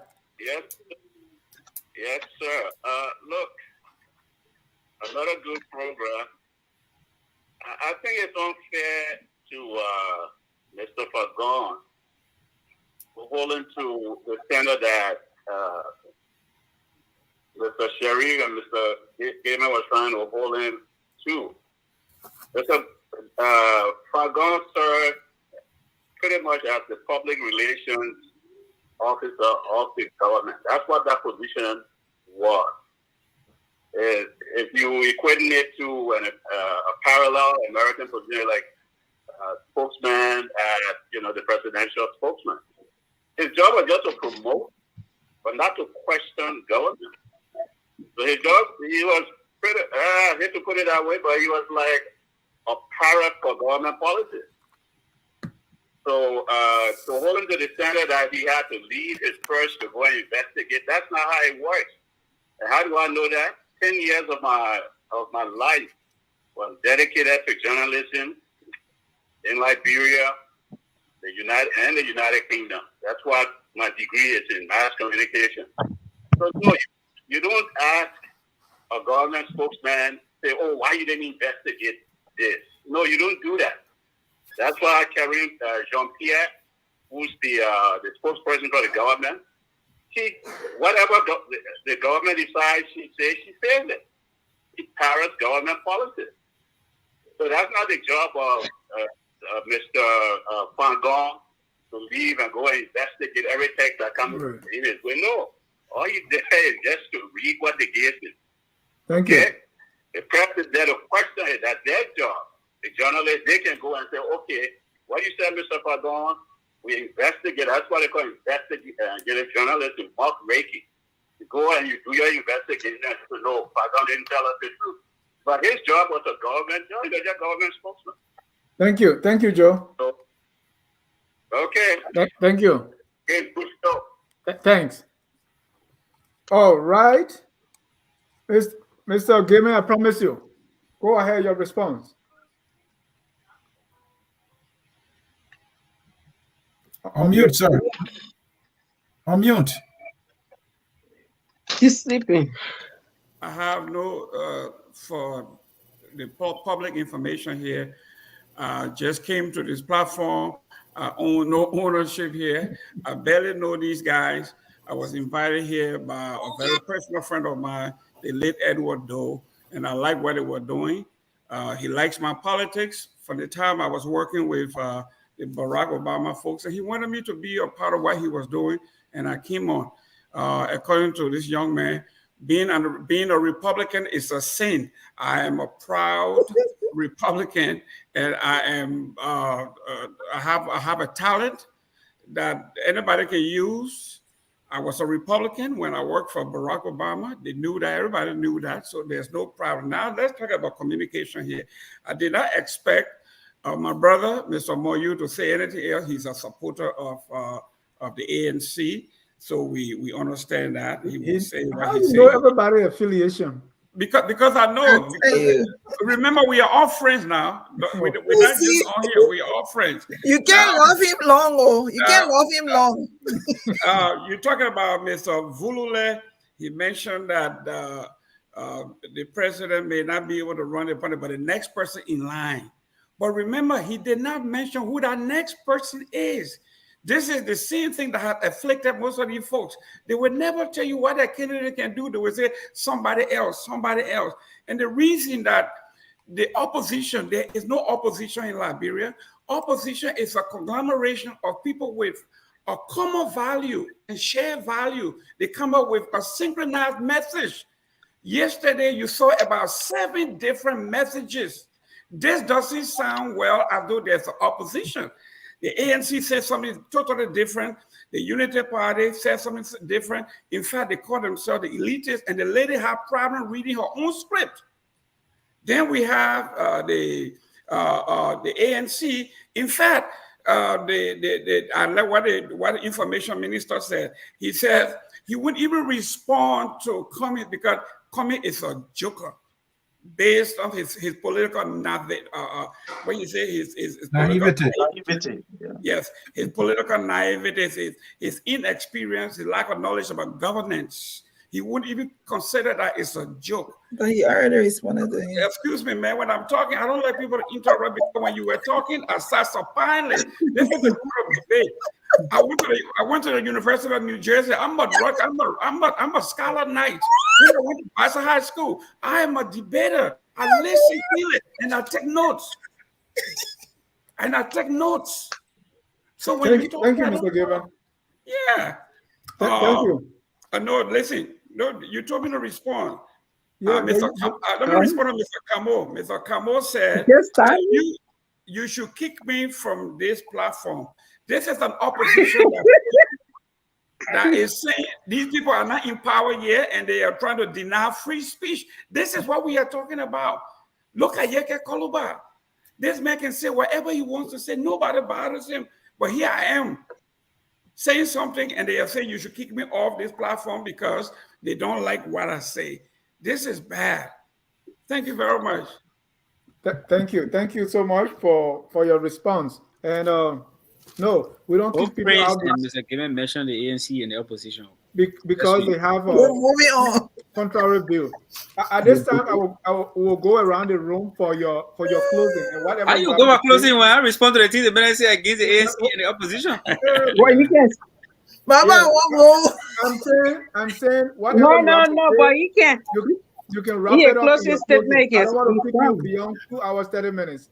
That would not be fair to all of you. So let me start with you, Mr. Moba. Whatever you have to say as a rebuttal, you can wrap that also in your closing. So I hope you'll not be rushing me. So first, before I close, let me read the statement from the Liberian National Police to tell you that Mr. Gime is a diabolical liar. He did schooling in lying. On June 10th, 2022 at 11:35 a.m., the Liberian National Police released a statement.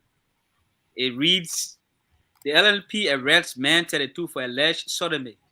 The Liberia National Police on Thursday, June 9, 2022, arrested a 32-year-old man identified as Matthew Kekula, a resident of Old Road community for allegedly sodomizing a 16-year-old boy. Suspect Kekula is said to be a domestic staff working in the compound of Mr. Alexander Cummins as security. The suspect is currently in the police custody undergoing investigation. And it goes on, That disputes what Mr. Gaiman has said on this platform. So according to the Liberian National Police, Gaiman is a common liar. And I just want the platform to know. Okay? Now, let me prove to Prince and Mr. Gaiman, who just quoted the information minister as saying Mr. Cummins doesn't understand our politics. To prove to you that Joshua doesn't even know what it means to be president, I will read the opening statement of Mrs. Salif's 5th State of the Nation address. This is what she said. I'll read verbatim. She said, you have before you a longer, detailed version of the message to this honorable body, which you can peruse at your leisure and which your staff can download from the Executive Mansion website. In the interest of time, I will present a more concise statement in which I highlight the major policies and achievements of this administration. I will also address some of the challenges and pressing issues confronting the nation as we chart the new course. This shows that Mr. Weah clearly does not know what it means to be president. He does not manage time. He took 3 hours drilling the entire country around the place and saying absolutely nothing. And as Mr. Cummins said, George Weah has proven time and again that he is clearly a political novice. Let me use Weah's famous words. He's a political novice. He clearly understands nothing when it comes to the presidency. He is not a leader. He sits there as a poster. He's just like a poster boy. All he has to do is to feed on the Liberian people. This man has brought the greatest number of suffering of our people. When George Weah became president, there were less people going to bed hungry. Today, we have more people going to bed hungry than we did when George Weah became president. When George Weah became president, our national budget was around $500,000+. But Liberians were being paid more, and they were getting better incentives. George Weah has reduced people's salaries. According to him, he has risen the budget to $740 million until date. In fact, worse things are happening to our people. He's paying our people less. Our people are suffering more. The prices of basic commodities and goods and services on the market have increased exponentially. There are less roads in Liberia today for the past 5 years, George Weah being president, than there were in 2017 when he took over the country. George Weah single-handedly has brought the greatest suffering and pain on the Liberian people. Today, the state of our country is weak. Our people are hungry. They are unemployed. They are being paid less. There is insecurity. There is continuous and massive suffering in Liberia, and will bring an end to George Weah's mishandling of our country, and nobody can stop that. Thank you very much for the opportunity to be on the platform tonight. Thank you. I just want to point out to you that 2 or 3 times you called Mr. Gaiman a liar, right? And you know that's not a nice thing to say. No, but he lied. No. He lied. Clearly, the LLB speak what he says. Right. So if you want to put the onus on me to check these things, then I have to hold you at that standard as well. So you can say what he said is untrue, and you provide the counter narrative. You say something is untrue, what it is. All right. Let me go to Prince for his closing. Mr. Prince, if you can unmute yourself. All right. Thank you. Thank you again. You know, as I'm listening to my brother Mulva, all that I hear is just the same old story from 2018 up to now, and nothing have changed. He talked about the budget of Madam Ellen Johnson Sirleaf, 500 million plus, and people were taking pay. But what he failed to tell the people how much people were taking, that there were ministers who were taking up to 20,000. And under this government, it is not happening. He failed to tell the Liberian people that on this platform. These are some of the insincerity that we are talking about. He talked about insecurity. Oh, you talk about insecurity. But today, under a Weah-led government, my brother, you can condemn this government. You saw what Yeke Koluba did, and there was not even a pin that fell on his toes. But you talk about insecurity, where today we have no political prisoner, but you are talking about insecurity, where we have about 15,000 strong men leaving the country, and we have our own security, taking care of the internal security of our country. But you are talking about insecurity. Today you have an Alexander Cummings who can just spew out anything because he wants to talk in the name of I'm an opposition leader. And nobody will knock at his door and say, why are you saying this? Yesterday, the government, my brother, you were part of, Mulba, one way or the other you supported. We saw what happened with that of Madam Ellen Johnson Sirleaf. Yeah, we saw what happened with that of Madam Ellen Johnson Sirleaf when the likes of, Seymour Freeman was chased out of that country. Today, we have our brother Vandela Patrick here in the United States. He was chased out of that country because the Unity Party government could not contain or could not stomach his criticism. There are political leaders in our country. Moluba Molu is one of those. Akara Mose Gray, the Honorable Lord Mayor. These people, they were armed twice, even though they refused and they stood up for the Liberian people. But today, under a Weah-led government, such is not happening. Look at what we are seeing. But you say that there are insecurity. I think if the insecurity is for us to be able to pass laws where today we have people who are engaged in rape and they have been taken to court and some of them are serving prison term, then I don't know what you are talking about insecurity. If the insecurity is when the Liberian National Police will be able to bust a kind of hardcore weapon that will carry to the country for subversive activity to destabilize our country by an operative of Mr. Alexander Cummings, and today Alexander Cummings is not in jail, you are talking about insecurity, and then wow, I really wonder what that insecurity is. If today the opposition, a very close friend of Mr. Cummings, can carry drugs that worth up to 100 million, and we know the story that today Mr. Cummings is not called, then you are talking about insecurity. Wow. Then I think we are grateful. But to lay on this, to just lay on this, again, fellow Liberian, let me say this. Hold on, I just want you to provide clarity on the close friend, confidant of Mr. Cummings, who are doing the police for the guns and also drugs. Just be clear for the sake of our listening audience. Okay, fine. For the sake, Benjamin Bob Baker. Benjamin Bob Baker was one of, in fact, it's one of the confidant of Mr. Alexander Cummings, who in fact served as the cameraman. He served as the cameraman to Mr. Alexander Cummings when he was in, Georgia. We have that particular clip we have played over and over. He talked about Madam Ellen Johnson Sirleaf. So the police investigation on the guns, they have concluded now? The investigation continues. The investigation continues. All right, just learn, you can learn now. All right. So he talked about the opening statement of Madam Ellen Johnson Sirleaf about the State of the Nation address. You know, these are some of the comical statements that is made by the opposition, for which sometimes we don't even pay attention to them. Madam Ellen Johnson Sirleaf, based on her health condition, based on the age, you expect Madam Ellen Johnson Sirleaf to stand over there for the hours that President Weah stood over there for. President Weah was able to give a detailed report that even the Oma in Bokonjire will know what is happening. My brother, how you call CA talked about he knowing even what the president will say. Look, the president did not go to disclose something that was hidden. These are the things that he has been doing, and we must commend this government that in fact a CA know what the president was going to say. This is just to tell you that governance and the developmental agenda of what this government is carrying is known by everybody. It's not something that is behind the camera that you got to struggle to know what the government is doing. My man is all the way there in Jenewene.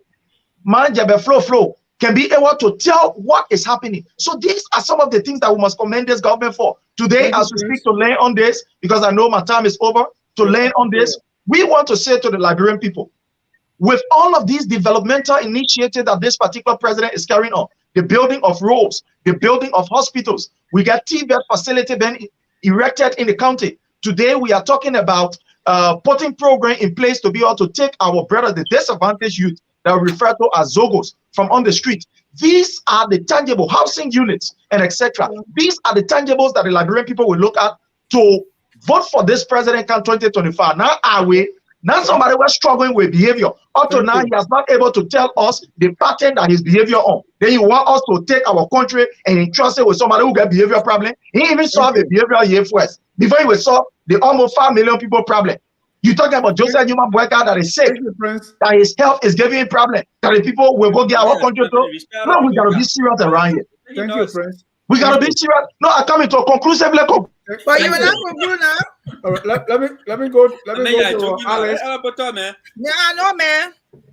Mrs. Maba. Well, Dennis, thank you. It was a great show tonight. I think overall, the president, you know, he made some successes, especially when it comes to press freedom. A lot of people say things, and you know, they haven't been jailed. I gave him hands up for that. But you know, even in his own speech, he mentioned there were challenges, and of course, some of the challenges are the suffering of the Liberian people. There's no food, all right. There's no money. There's no jobs for people to do. So those are the challenges. When the president said there were some challenges, these were the challenges they're talking about. From 2018 up to this point, you, Mr. Goodman, were talking about inflation. Well, 2018, there was no inflation. 2019, there was no inflation. The COVID came 2020. I don't know where it got to Liberia, but it came 2020 here. So you can't blame inflation on what's going on in Liberia. Liberia being in hard shape before the COVID, before inflation came to the States. So don't blame it on inflation.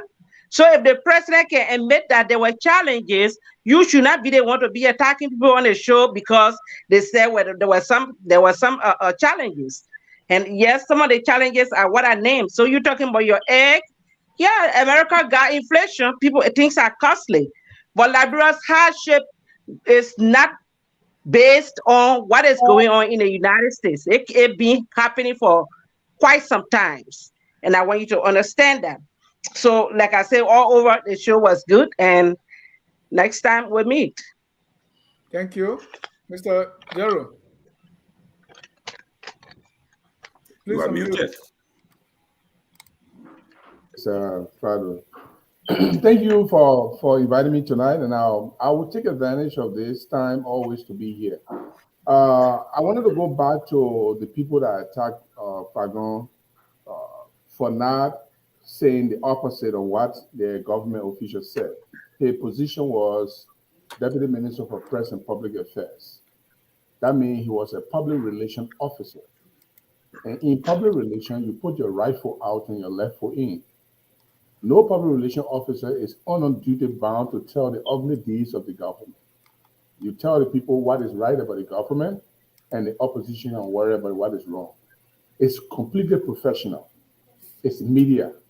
It's journal. I mean, it's a media. It's a communication study. So mass communication study. So we all know that. The only thing I hope that next time, if I can find himself in the kind of position, he should get closer to the editors, to the media in Monrovia. I think there was a disconnect between him and the media institutions, and I didn't see a kind of defense that they should have put up for him because maybe there was a little disconnect. If I were in that position, I would make the editors my friends. I would be in the newsroom.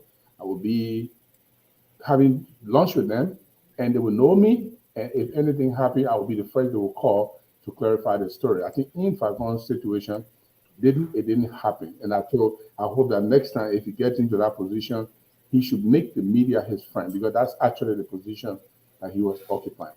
On the issue of George Weah, look, let me tell you something. George Weah betrayed a promise. The promise, somebody talked about the promise.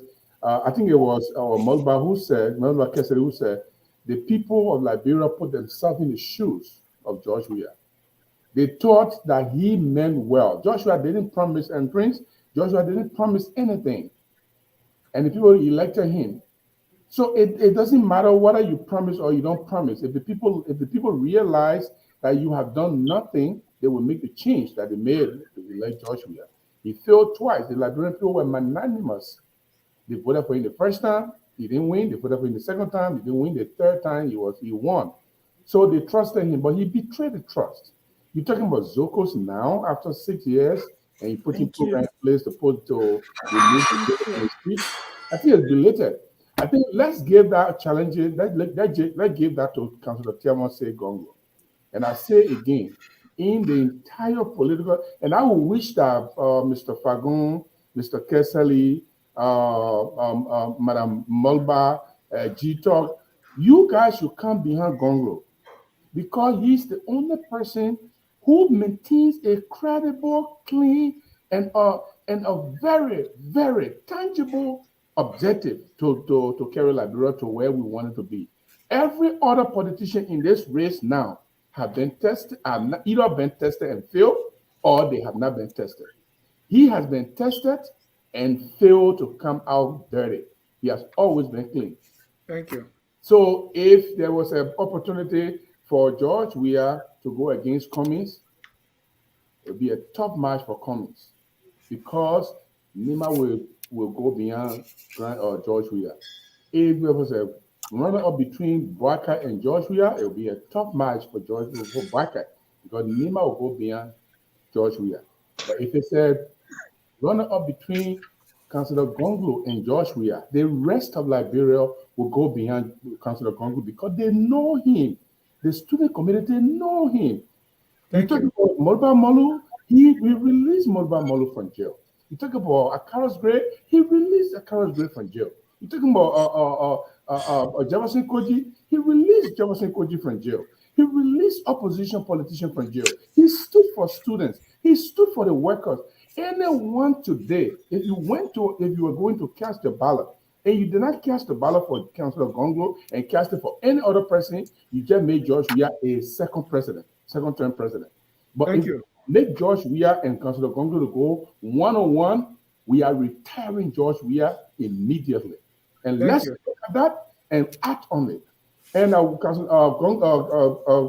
Fagon, don't think about whatever CDC people will say.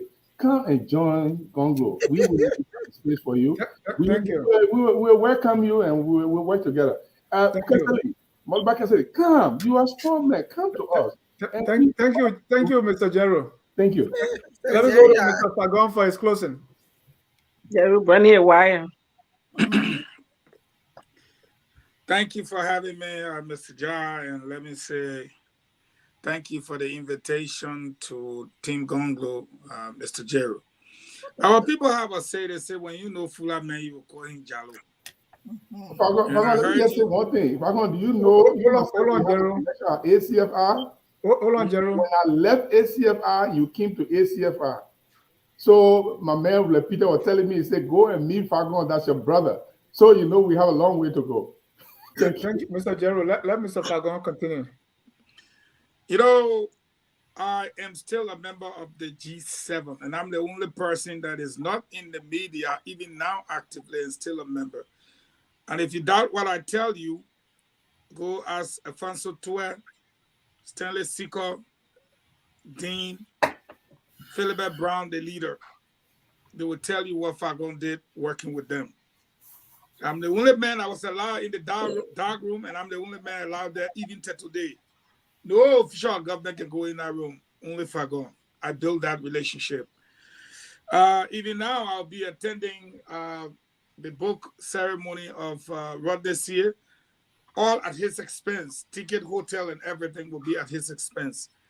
So I built that relationship with them, but I wish my party would have kept their promises to them. And today, no government have owed the media more money than this government here. Sorry to say. Having said that, I'd like to thank all of you for having me tonight. And I only want to say that seditions such as myself, for the most part, are disappointed. We took our government was outsourced to the very people we beat. Let's just give you a few examples. When we took over, Eugene Angbe was the information minister. How come we kept him there? And we expected to have a better information system as a government? Come on. When we took over, the defense minister and the chief of staff were both the chief military personnel at the time. Where are they today? They still are. When we took over, instead of controlling all of the counties through the Ministry of Internal Affairs, which is actually the Department of Interior, the man we met there, we left it to him. We still take over that. So how do you control the local government structure? When we took over, we met the likes of Bazonga Finlay. He became our foreign minister in charge of all of our diplomacy and foreign policy. Some of you who call yourselves seditions today don't know what we had to go through, fighting the very people that we had defeated. And I'm not speaking out of words. I've given you examples. Celia Coffey, who insulted us in her green and white t-shirt, became the managing director at the port. Am I lying? Mary Brown, who flogged us in broad daylight, became the GSA boss. You outsourced your government and allowed the deep state. The true revolutionaries that came, you now beat us today.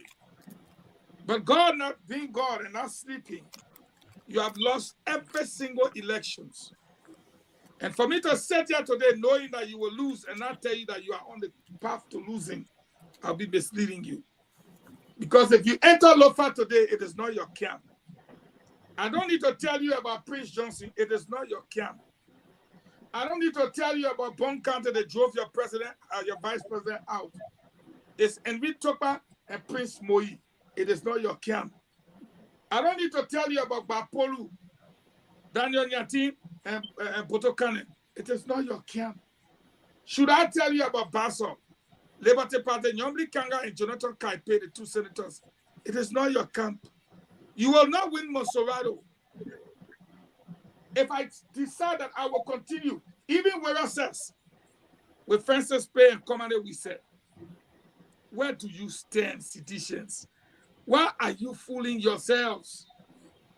The truth of the matter is your popularity is right here in America with your berets. The reality is the 70,000 employees whose money you cut for 5 years. And I will say it, D12. Now today you went to the 70,000 employees. Honestly, Prince Sherry, I'm looking at you in your eyes. You think they're going to vote for you? The people who money you cut for 5 years, you expect them to vote for you. There's 70,000. Come to the reality. See that you lost the special election. See that you lost the by-election. See that you lost the midterm election. Mr. Fagon, you explained the harmonization very well when you were when you were deputy minister. Thank you for the question. Will you allow me to answer it?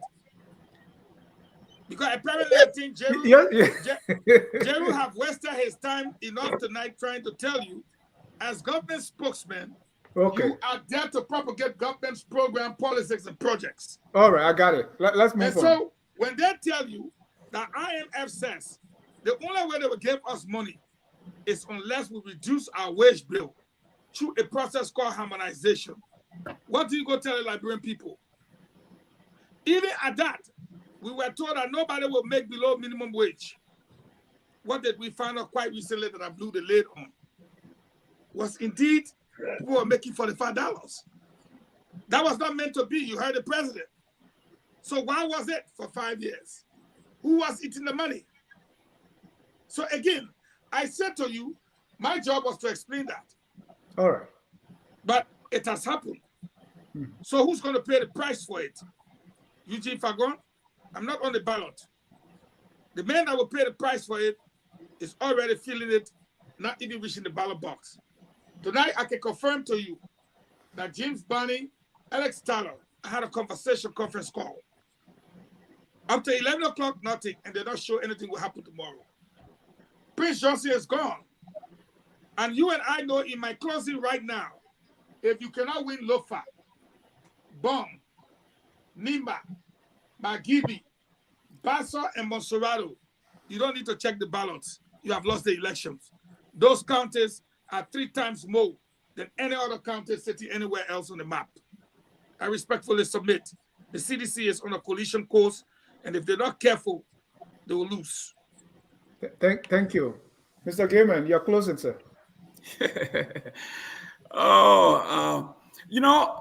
Sometimes I want to use a term that Ellen Johnson used. She said when she was in the presidency, her mistake was that she hired a lot of transitory employees. I will look at Fagon and I'll look at Gibson. They are transitory. They are not stationary sedition.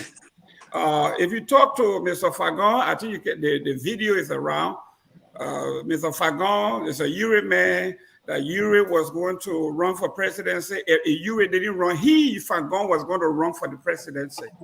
Can Mr. Fagon tell us now, Mr. Fagon, are you going to run for the presidency? Mr. Fagon, I think you have to come back because we don't want to. Yes, okay, I will leave it at Listen, you see, Fagon, when you were talking, I didn't talk. Fagon, you were talking, I didn't talk. No, but Fagon supported the ALP against the CDC. Listen, you are on record. Talking, we have the videos. Mr. Fagon will come back, so we'll talk about this. No, we have the videos. Mr. Jar, why you doing me like this? At the appropriate time, we play the videos. Mr. Jar, why you doing me like this? The ALP never ran against the CDC. You see, Mr. Fagon, when you were talking, I didn't talk, Mr. Fagon. Why you doing me? Fagon, when you were talking, I didn't talk. Jeez. Thank you, Mr. Gaiman. Okay, let's get. Not for the year ALP was founded, and we built a coalition. So you gotta do that debate, bro. Mr. Fagon will invite you back. So because this issue keep coming up, so Mr. Gaiman will have the time. 2011. Be careful for me tonight. Gaiman, go ahead, please. Conclude. Him transitory. Yes. That's correct. Now listen to this. Say two of you're transitory. Yes, listen to this. Real quick before I close. I know I'm getting on a lot of people's skin. Back to Mr. Fagon. I remember in 2008, there was a situation brewing in the Democratic Party when the Vermont senator and his group, Bernie Sanders and their group, they were trying to do what these other folks were trying to do. And the communication came down, and the far left wing of the Democratic Party was saying, throw him under the bus, get rid of these folks, we don't need them. And when our communication got down to Robert Gibbs, he was communication director. He called David Fluff. Then David Fluff called Axel and said, we got to change the strategy here. We have to be inclusive.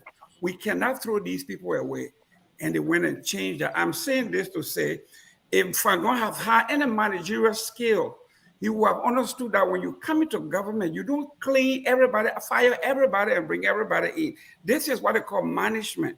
Okay, it's participatory. You bring people in. You don't have nobody have all the bullets. You don't know it all. You bring people on. So we brought people on, and some of these people work very well. Some didn't work, but that's the nature of the beast. So we can't say because we're sedition, we need to throw all the Republicans out and bring. Some of these people were civil servant guaranteed by the Constitution to keep their jobs. Those that were appointed, they came there because Mr. Fagon was far away from the decision-making body. He saw it from the peripheral. But what went on to bring these people on are things that only managers understand. So, Mr. Jar, this is no disrespect, but this is to tell you the minutiae in running government and those who have never run government. If you ask Mr. Fagon why he was in the United States, what managerial position in government and in the private sector did he hold to actually guarantee to tell us that he will be a manager in Liberia? But why you can't ask me? I said it already in front of you. No, sir, you have said it. If you didn't work for IBM, you didn't work for any of those companies. So, from what I understand, go to your conclusion. You still that's what he always does. You see, you got to keep doing it. Now, in conclusion, yes, the President Weah have done an exceptional job. You heard him say, from 1822 to 2018, the Liberian government has only 700 kilometer roads. In 5 years, we have raised that to almost 1,200 kilometers, almost double. In 95 years, what they didn't do, we have done it in 5 years. The president talked about road connectivity. He talked about school. We talked about the hospital. To the sonar, so don't repeat it. Just conclude. No, but listen.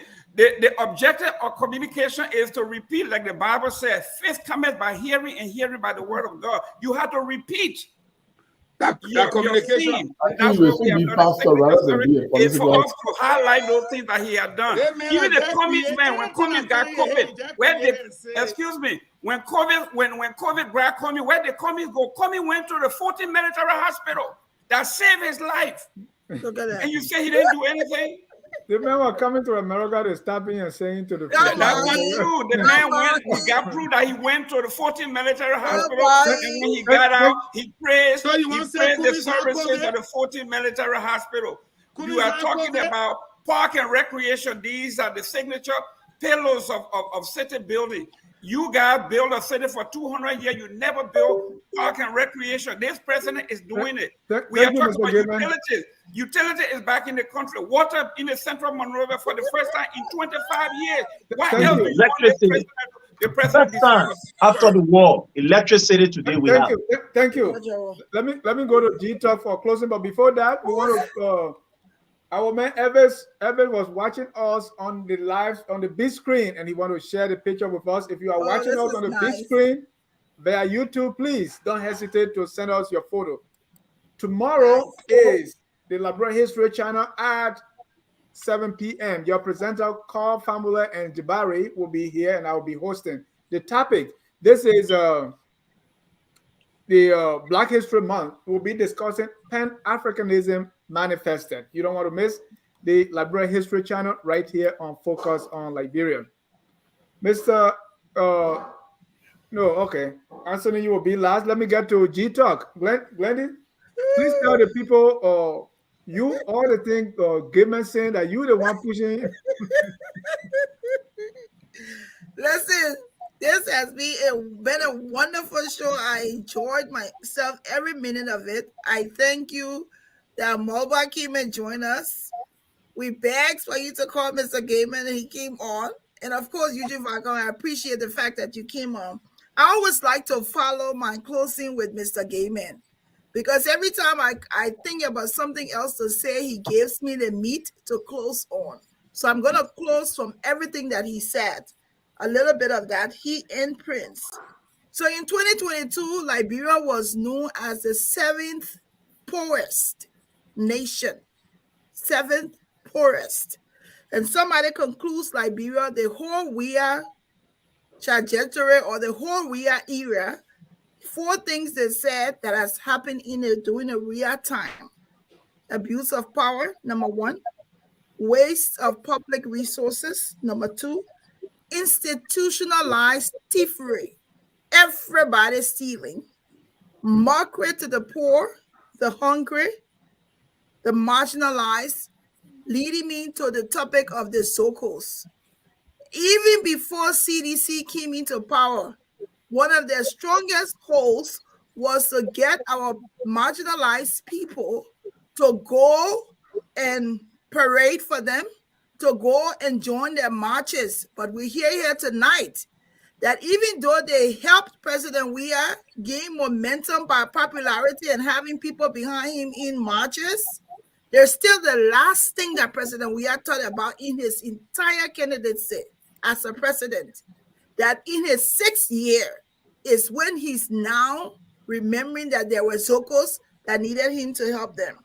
And then I hear, it's kind of funny when I hear Prince is referring to ministers during the Ellen Johnson time, when he says that ministers, they were wasting $20,000 and in Weah government, it's not happening. Are you kidding me? I'm going to take my time to close here.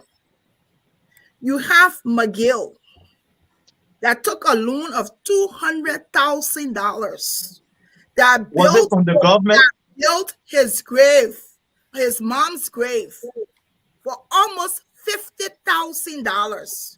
You have several other ministers, the homes that you have to be fair and you have to be balanced at some point in time. When you're witnesses to the institutionalized thievery that's going on, and you sit and you blind your eyes, but you always want to refer to Ellen Johnson Sirleaf when you can see all of the information that we're getting about this government. And then you say here, the ministers in Ellen Johnson government were more corrupt than we are. But let me also end here that when you look at the government of President Weah, you see that one group of people are in the highest of positions in this government. You can look at the speaker, you can look at the deputy speaker, you can tell me where they come from and what you have to say. How is it that Liberians are fully represented in the government when over 75% of government officials come from the southeastern region? And then you want to always bring about Ellen Johnson government and don't even reference President Weah and what is happening in this country. Was it the president that voted for the speaker? It's unfair. It is totally unfair. You know, I'm not going to you trust me because you know he has influence. So don't go there. If you're not willing to face you have 70. If you're not willing to speak truth to power, then there's no point to go back and forth with you. But I'll just say thank you. I love FOL. This was my best show ever today because I had fun. So thank you, Dennis. We're here always to support this platform. We love it. Thank you.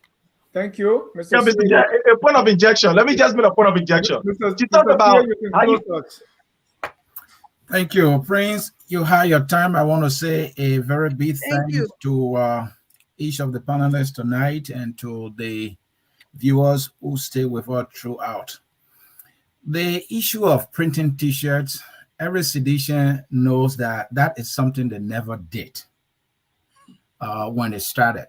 For them to be doing that, the question we should be asking, where are they getting the money from? Are they getting the money from the government? Because even when CDC was in opposition, many seditions were not paying their dues. Now that they are in government and they control, the coffers, and when we know officials of CDC are noted for just taking money and spending the money, it's obvious that they are getting the money from the government and using it. According to Prince Sherry, about 1 million teachers or more being printed. Can the CDC agree to an audit where the money is coming from to print about 1 million plus t-shirts distributed to people? Has CDC ever done that before in its history? To be doing CDC that now? US a contributor towards that project. Mute this man. The CDC US. Then mute this man. Don't mute him, please. When you were closing here, many of us were quiet. All right. So the opposition should be asking questions. Where is CDC getting money from to be printing about 1 million teachers from what we are getting? So that is something for them to look into. All right. President Weah's speech, he talked about, if anything we learned new from what President Weah said in his address is macroeconomic fundamentalism. Fagon tried to define it the other day. That's the only thing I heard new in that speech. Everything he said, we all heard it. You know, no political prisoner, market, school, wire fees. That's all we heard. Nothing new except for macroeconomic fundamentalism. So I'm trying to close with macroeconomic fundamentalism. What is it? Can the CDC explain to us? One might think that macroeconomic fundamentalism is when $25 million is unaccounted for the road funds. Maybe that is macroeconomic fundamentalism.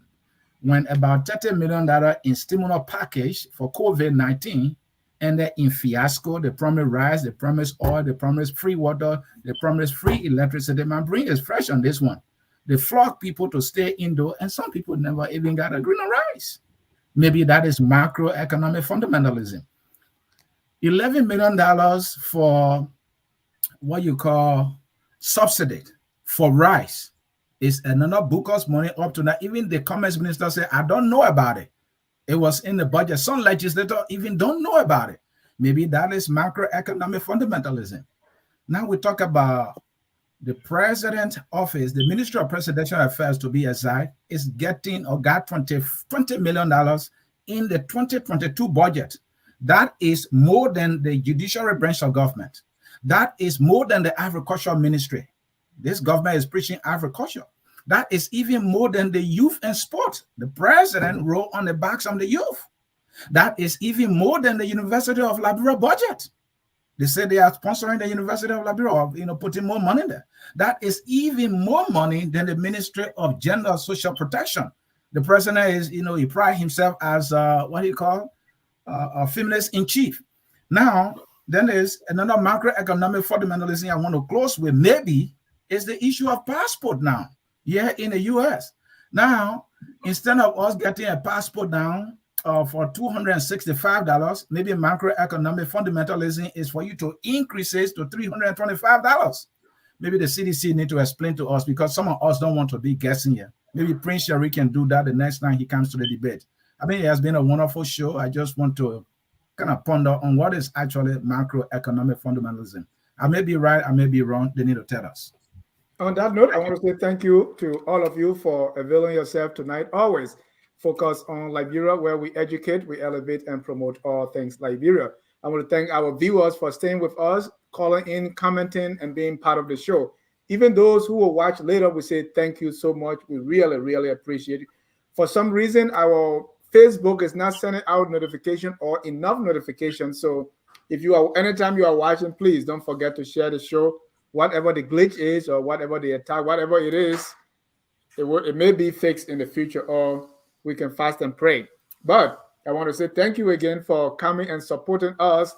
We will do our best to always bring you the best. On that note, we close with our song that says, we are all Liberians. Whether you support Mr. Cummings, Councillor Gonglo, Mr. Boakai, Mr. Weah, or Mr. Monimba, or you support me for president, we are all Liberians, and it is incumbent upon all of us to do our very best to make our country the glorious land of liberty. Have a good night, and God bless you. We are Liberians.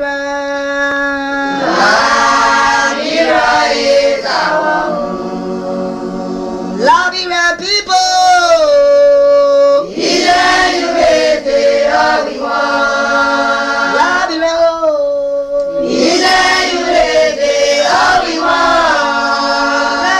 Liberia.